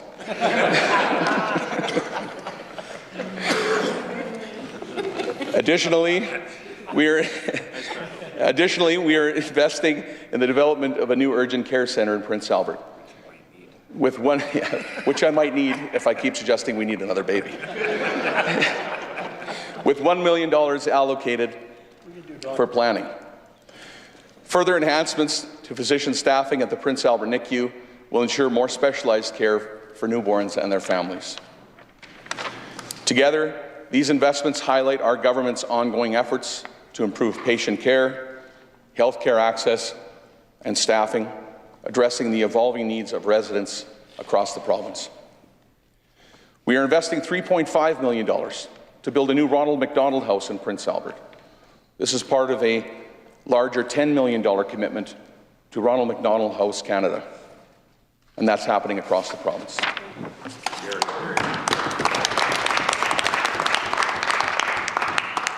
Mr. Speaker, I had the opportunity to be there at the announcement in Prince Albert and hear the stories of the families that have been touched by RMHC. And, Mr. Speaker, it's an understatement to say that it was touching both emotionally and we hope that we can continue to provide that support to those families. This new facility will offer 12 bedrooms and essential amenities, providing a supportive home-like environment for families with children receiving medical care. This is just one more way we are ensuring that no family faces hardship alone while strengthening health care support across Saskatchewan. The provincial budget includes a significant $3.5 billion for education, reflecting our government's commitment to enhancing learning environments across the province. This investment will support a variety of initiatives, including the renovation of St. John Community School and the construction of a new Francophone pre-K to 12 school in Prince Albert, which will replace École Valois. This new school will provide an upgraded educational facility to better serve the Francophone community and offer students a more enriched and accessible learning experience. These investments demonstrate the province's ongoing efforts to improve education infrastructure and create supportive environments for all students. The provincial budget also includes a $2 billion allocation for community safety, with a focus on enhancing public security across the province. This funding will support various initiatives aimed at making communities safer, including the addition of 100 new municipal police officers across Saskatchewan. This expansion of police personnel will strengthen law enforcement capabilities, improve response times, and enhance community engagement. This funding presents our government's commitment to preventing crime, improving safety for all residents, and ensuring that local police forces have the resources they need to effectively protect their communities. I'm also excited to share that the new recreational centre in Prince Albert is nearing completion, a project that will significantly enhance the community's access to recreation, as well as the region's access to recreation, wellness, and sports. The Government of Saskatchewan is proud to have contributed $21.4 million to this facility, ensuring it meets the growing needs of the residents of the region. This collaboration between the Government of Saskatchewan, the Government of Canada, and the City of Prince Albert will bring a centre that will serve as a hub for all ages, offering opportunities for physical activity and community engagement. I want to return to the central theme of last week's budget speech, delivering for you. The investments we have outlined today reflect our government's commitment to improve the lives of the people of this province. From record investments in municipal funding that empower local governments to enhance essential services, to the reduction of education property taxes that ease the financial burden on homeowners and businesses, our commitment to empowering First Nations and Métis communities with substantial investment in programs and services, our government is fully dedicated to delivering meaningful, positive change for everyone who calls Saskatchewan home. Our work, however, does not stop here. This is just the beginning of a long-term vision, one that will continue to guide our efforts in the years to come. Together, we are building a future where every individual, every family, every community has the opportunity to succeed and thrive. We are providing the framework for our province to continue building on economic growth, educational opportunities, and social support, ensuring they are available to all. We recognize that there is still much more work to be done. The needs of Saskatchewan people will continue to evolve, and so must we. We will keep listening to the voices of the people across this province, engaging with communities, and ensuring that our decisions are shaped by the lived experiences and aspirations of those we serve. We will remain steadfast in our commitment to making the investments that matter most in the areas that will have the greatest impact. Whether it's improving health care, enhancing infrastructure, supporting education, or fostering economic opportunities, our government will continue to deliver on its promises. As we move forward, let us remember that the work we do here is not just about policies or budgets, it's about the people whose lives are changing for the better. It's about ensuring that Saskatchewan remains a place of opportunity, fairness, and prosperity are within reach for all. Together, we are shaping a future that will not just benefit this generation, but generations to come, and for that, we can all be proud. Together, our government will continue delivering for you.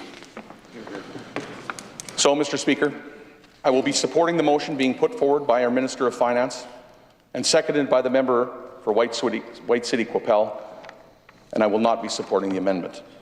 Thank you, Mr. Speaker.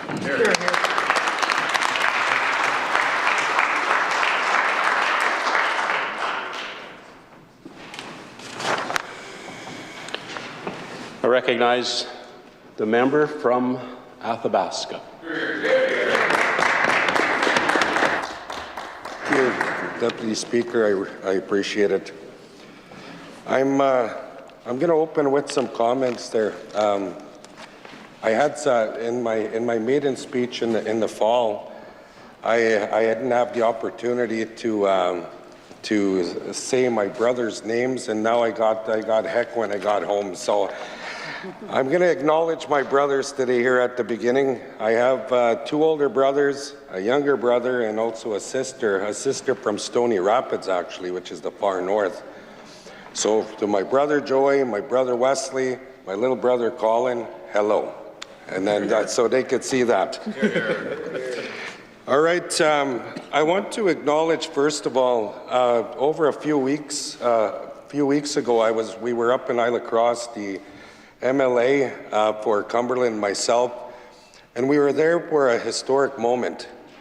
The residential school in Isla Crosse was acknowledged by the federal government, and they finally settled with them. And it was something that was very powerful, very emotional for a lot of the survivors, Mr. Speaker.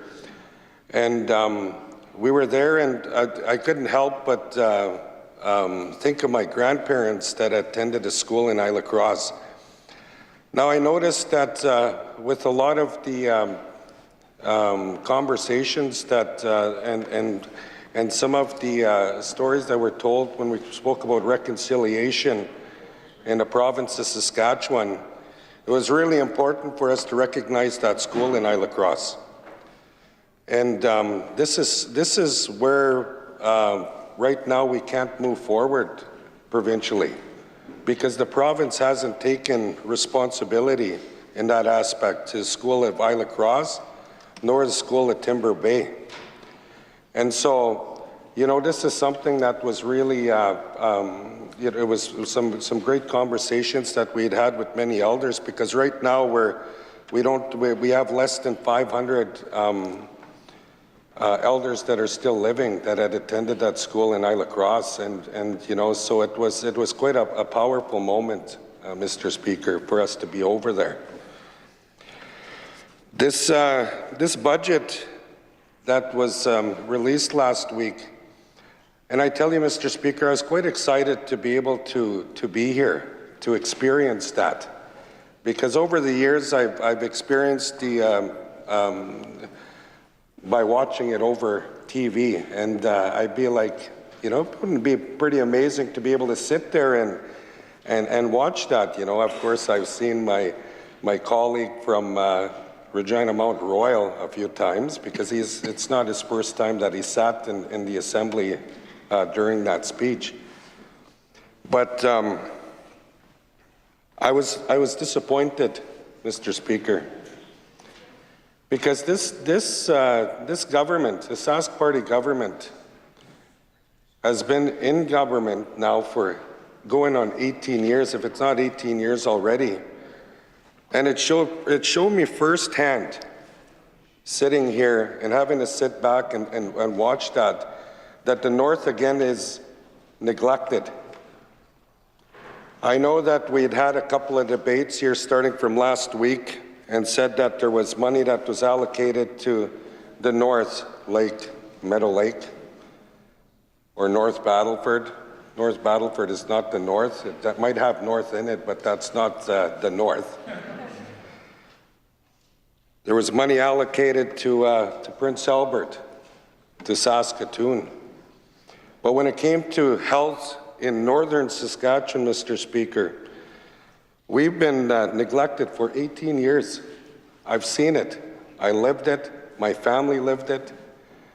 And it made me really sad to sit here and see that there was no money, extra money being allocated up there, because a lot of people in the north, and we've seen firsthand, my colleague and I drove up to the far north, the real north. And it was a 15-hour drive for us to go up there. And I'm telling you, these roads aren't the best. For those that ever had the experience to drive up there, I don't know if anybody here did. I know of a few ministers that flew up for an hour and then flew back, which would probably be nice, but it's a beautiful country. But a lot of the people from Athabasca and Cumberland, the north, have to travel those roads 15 hours one way to receive services in the south, sometimes up to 3 days a week to receive dialysis treatment in the south, to be able to go and see their doctors. And sometimes when they have an appointment, they come and they sit in the city, and then they have to sit in there for sometimes up to 5 or 6 hours before they could make their way back home.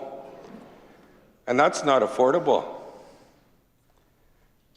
15 hours one way, Mr. Speaker, for them to have to travel to receive these services that they've been neglected for 18 years. In the community of Beauval, I heard the health minister speaking today about the money that is going to the community with the ambulance bay, and but there's so many other communities in and around that area. Having to travel from La Loche, from Garson Lake, Turner Lake, Michelle Village, Dillon, St. George's Hill. There's so many communities just in that area, Jans Bay, Coal Bay. We have Kinoon Arrows, we have Pachinak, we have Pine House that have to travel on these roads to be able to receive more services in the south, Mr. Speaker. I was upset to see this budget. And and we have a lot of people here that say that they've been to the north. They've been up to Meadow Lake. Meadow Lake, love the community, it's a beautiful community. But that's the brink of the north, that's just a little piece of the north. You still got another 5-6 hours to drive before you hit north. But you imagine the people that have to travel up from La Loche to Meadow Lake to receive service. Sometimes the services aren't available for them. They drive to Battleford, to Saskatoon, and out of province into Lloyd, Minister, which is, it's pretty hard for a lot of families that can't afford it. Mr. Speaker, this past month, like I said, my colleague and I traveled to the far north, and we went up to Stony Rapids, Black Lake, Dene Sulin First Nation, and Fond du Lac. We just about made it to Uranium City, where we had to turn around because the ice was collapsing 3 kilometers on just before the community. And we traveled those roads, and we seen firsthand the community members, and these are elderly, sometimes having to travel in 40 below weather, and they had to pick up a radio in Larange to radio every 10 kilometers that you're traveling north, and to let the big semis that have been pulling money out of the north for years know that they're heading northbound with their families. And seeing that firsthand, there's been a few close calls with us traveling up there, Mr. Speaker, and this is reality for our northern people. I was disappointed to hear that the budget did not include the building of a new school in Buffalo and Arrows. Buffalo and Arrows, and I said in my maiden speech, Mr. Speaker, in fall sitting, Buffalo and Arrows School is 50 years old, and it's not that it hasn't been taken care of properly, but they don't have any running water on one side of the school. It's a beautiful community, and I'm sure some of the members on the other side possibly went up to Buffalo and Arrows to go and fish. Great people. They're worth it. The kids in that community are worth it. The kids throughout the north are worth it. But this budget doesn't speak anything to it.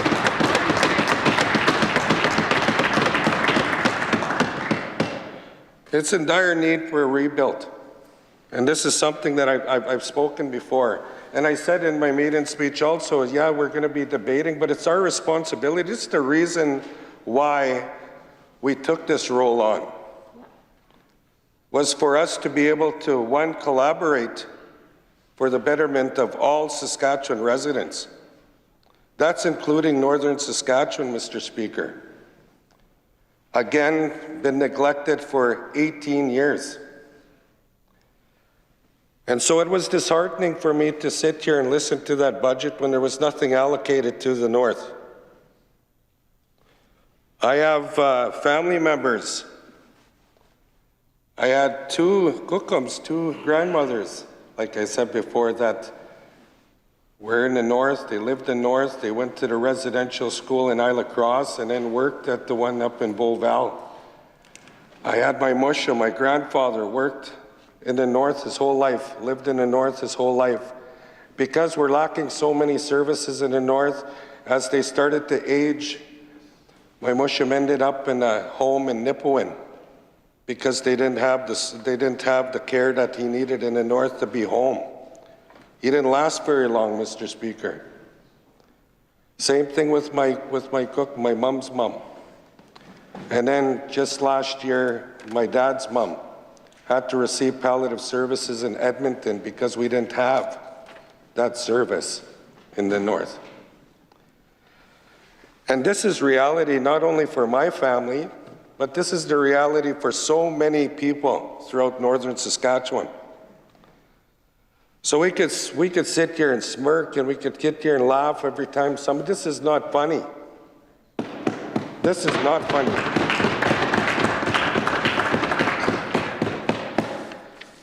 This government chooses to ignore the northern Saskatchewan needs of northern residents. I got into this because I couldn't sit back and watch this anymore. And I wanted to show our northerners that they have a voice, and they have a strong voice here at the Assembly. Hear, hear. Northern Saskatchewan is rich when it comes to the resources, but we're lacking so many services. We drove by how many mines when we went up there, my colleague? We drove by, I think it was 4 mine sites when we went up to northern Saskatchewan, which are pulling out of the north 7 days a week, 365 days in a year. They're pulling steady. But yet we have no services to provide for them? That makes no sense because the north provides a lot of money to this province. And I'm upset because I've seen that firsthand, and you have a person coming up to us, an elder, and say, we're living poor up here. But yet they're pulling out billions of dollars, Mr. Speaker. And that bothers me.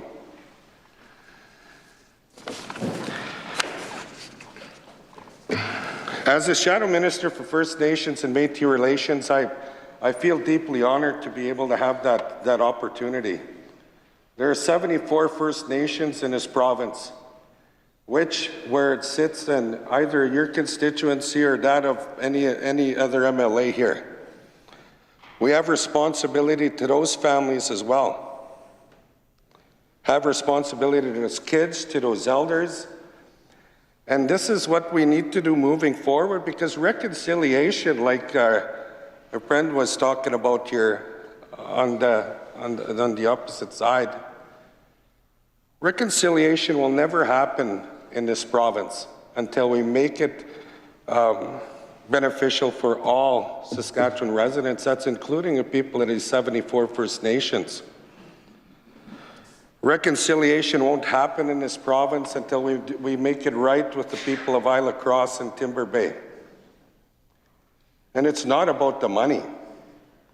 People always, every time that we'd had this conversation regarding these residential schools saying that these people were after the money, it's not that. They want their stories to be told and to be listened to. Because when we spoke about this truth and reconciliation, well, the people in northern Saskatchewan spoke the truth. Now it's up to this government to seek reconciliation with these people in northern Saskatchewan. This is not the way to do that, by ignoring them.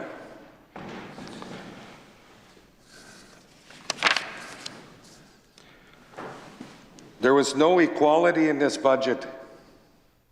No equality, Mr. Speaker. It's something that I'd seen firsthand. No affordability.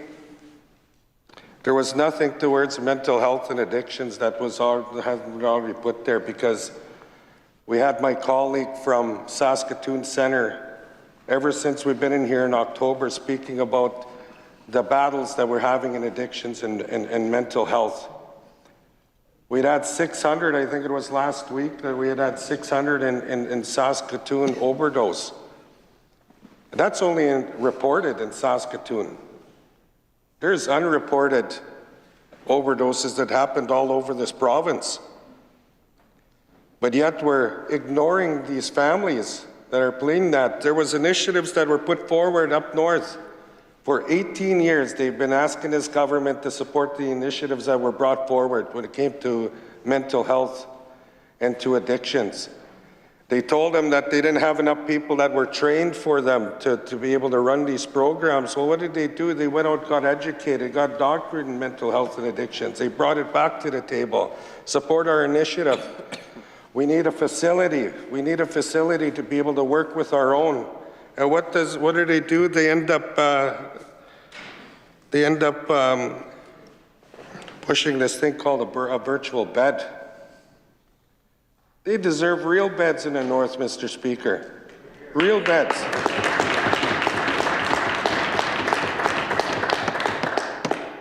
The homelessness in this province, you see it everywhere. I had a conversation with a constituent a couple of weeks ago from the north. 74 years old, he's looking for somebody to bring him some wood, because he's living in a shack, Mr. Speaker. 74 years old, and he can't cut wood anymore. He can't feel it. He said it's just too difficult for him to go out into the bush to be able to do that. He's been homeless for a couple of years. And he says that I'd had the opportunity to get this little thing to make that my home. And you know, he worked for a long time. He worked his entire life. And he says, it's not that I don't want to have a roof over my head. It's just this is what's been given.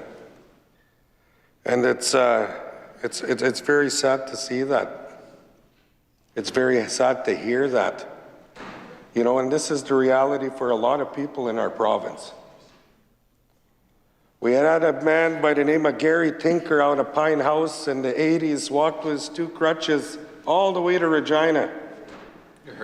And he came here because he wanted to tell this government that we need a lot more supports when it comes to the disability in northern Saskatchewan. He came over here and it started Gary Tinker Federation Foundation out in La Ronge. Gary called me the other night and he said, what about disability in this province? He's still advocating on that, in that front. You know, how come that wasn't mentioned in this budget? There's so many people with disability in the north and throughout this province. Now we talk about consultation. Duty to consult and accommodate. This hasn't happened. If there was proper consultation, I said this when I sat down with some of the First Nation communities and some of the northern communities, if there was proper consultation done by this government, then you would have knew exactly what was going on in your community. There was an elderly fellow and his wife has been hunting on his land since he was a little boy. And they get pulled over in the middle of the bush and said, you can't hunt here anymore. What are you talking about? We have expensive machinery over here because we're digging now. And he didn't even know anything about that because there was no consultation done with these community members. This has to change, Mr. Speaker. The North is rich. There's absolutely no reason why they're neglected the way that they are. Everybody here knows that the North provides a lot of money for this province. A lot of money. Billions of dollars in money. I just want to assure the people of northern Saskatchewan, whether it's been on the east side or the west side, we're always having these conversations, which side's better. North is beautiful in general. I want to assure the North that the North is important, they matter, and they belong, Mr. Speaker. They belong in this province.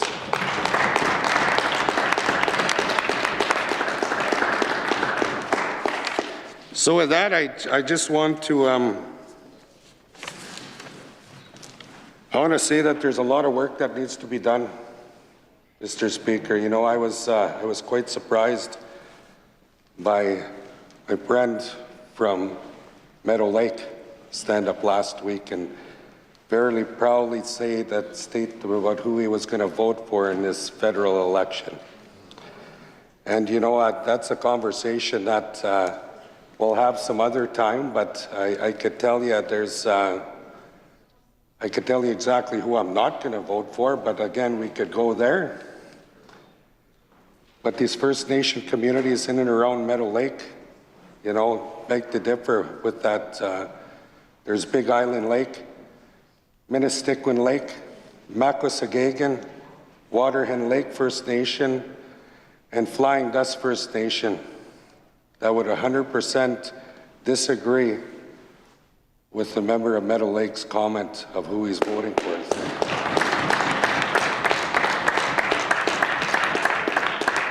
So in conclusion, Mr. Speaker, along with my colleagues on this side, I want to say that we're focused on the future of this province. And the province deserves to have people stand up for them that's going to show equality for all people of Saskatchewan, something that's really important, Mr. Speaker, because we're never going to be able to move forward if there's no equality in this province. So because of this budget doesn't focus on a future, this province and its people, including northern Saskatchewan, I will not be supporting this budget, Mr. Speaker. Instead, I will support the amendment moved by member of Mount Royal, my colleague, my friend. Thank you, Mr. Speaker. I recognize the member from Cutknife Turtleford. Thank you, Mr. Speaker. I'm pleased to rise today to give my reply to the 25-26 budget.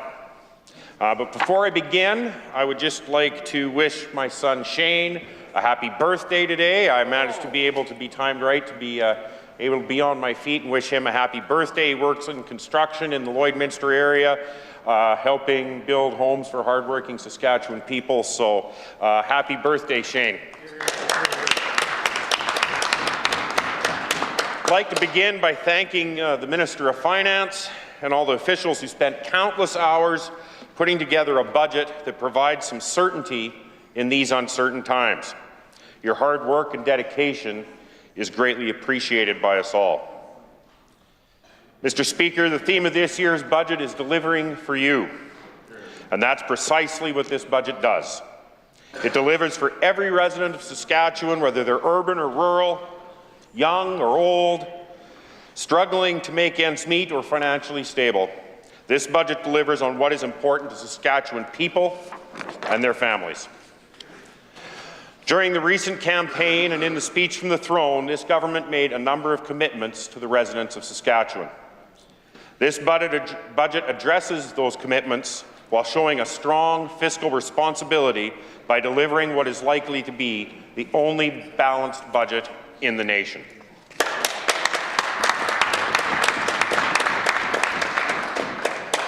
To address the rising cost of living that affects everyone in this province, This budget includes the largest tax cut seen since 2008. By increasing the basic personal exemption, dependent child exemption, and the seniors exemption, everyone is able to make more money before having to pay 1 penny of provincial income tax. This puts more money in the pockets of the hard-working people who make Saskatchewan home.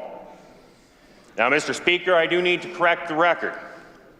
Member from Regina Mount Royal claims people won't see this benefit until 2026.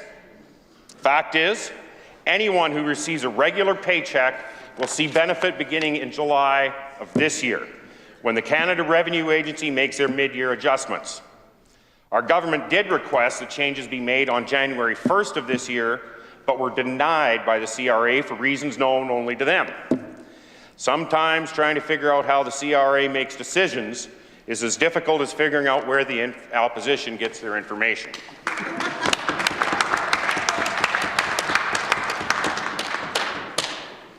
We're also making life more affordable for families, businesses, and industry by freezing the amount of education property tax collected, by lowering the mill rates across all property taxes. This will save these taxpayers over $100 million this year alone. When you add in the other initiatives, such as increasing the graduate retention program tax rebate, making the home renovation tax credit permanent, and the over $2 billion in affordability measures we have in each and every budget, it's clear we are delivering on making life more affordable for more people every day. Our government is also delivering on health care. We are committed to ensuring that every person in the province has access to a primary health care provider. This is key to creating the best outcomes when it comes to the well-being of Saskatchewan residents. We're increasing the funding to accelerate the hiring of more health and care professionals through the Health Human Resources Action Plan, the most ambitious plan in the country. On top of the urgent care centre currently operating in Regina, reducing pressures seen in emergency rooms in the area, and the one under construction in Saskatoon, this government is committing to building an additional 5 urgent care centres, 1 more in each Saskatoon and Regina, as well as facilities in Moose Jaw, Prince Albert, and North Battleford. These investments will assist in reducing regional pressures in emergency rooms, allowing for better patient care in a more timely manner. We're investing $30 million into City Hospital in Saskatoon to open additional 100 acute care beds to help address some of the capacity pressures in that city and making it easier to get out of the emergency room and into a hospital bed once you're admitted. We're strengthening our commitment to performing 450,000 surgeries over 4 years by increasing funding for the Surgical Wait Time Initiative by nearly 25%, getting patients off the wait list so they can have a better quality of life. This is but a short list of the many investments we are making in delivering on health care for the residents of Saskatchewan, but there are so many ways in which this budget delivers for everyone, I need to move on. Education, Mr. Speaker. During the campaign last fall, we heard a lot about education. This budget shows that we are listening and making improvements so that our children can succeed in learning so they can succeed in life. On top of fully funding the recent contract agreement with teachers, we're investing in the first 50 of the 200 specialized support classrooms to be implemented over the next 4 years. Mr. Speaker, I had the pleasure of being able to tour one of the first 8 specialized support classrooms that were introduced in the pilot project at St. Mary's School in North Battleford. I was amazed at the progress that was being made by the students who were involved with the program there. It is truly a testament to the hard-working and dedicated staff, parents, and students themselves for making this initiative such a success, and I look forward to it being expanded in order to help so many more students succeed into the future. We're also investing an additional $2 million into K-3 literacy programming. It's widely known that students who are able to read at grade level when leaving grade 3 are more successful in continuing their educational journey and have higher graduation rates than those who can't. We're committed to ensuring that children learn to read so they can read to learn. Mr. Speaker, this government is committed to making our communities safer, communities where you and your family can go for a walk in the evening, communities where you don't have to worry about your car being parked outside, and communities where you can let your kids play in the park without worrying about them finding a used needle in the sandbox. To do this, we're taking a multifaceted approach. We will remove the drugs and the drug dealers from our streets by enforcing stricter laws and hiring the law enforcement professionals to do it. We're funding an additional 100 municipal police officers across the province, as well as 14 new Safer Communities and Neighbourhoods personnel to reduce crime by targeting nuisance properties. We are also investing in 50 new officers for the Saskatchewan Marshal Service, which is expected to be operational in the next few months, a full year ahead of schedule.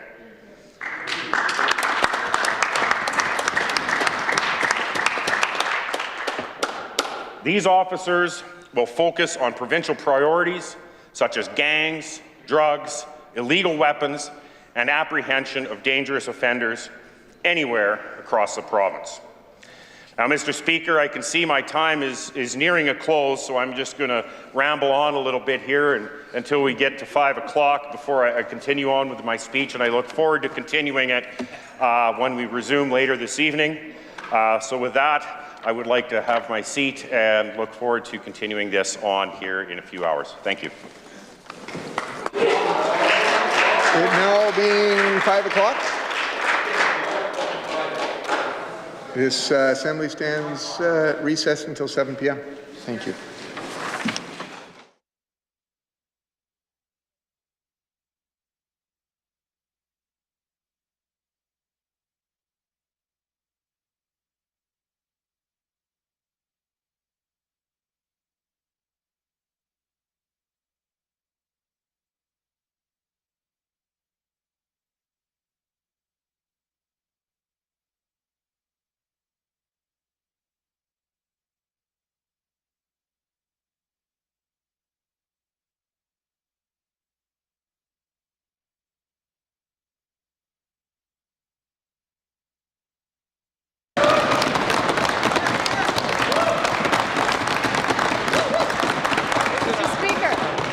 The Sask Party's weak and meek response to the threat of Donald Trump's tariffs are leaving Saskatchewan people vulnerable. Now, the budget they presented just last week contains no measures to protect Saskatchewan people, and there's no contingency fund.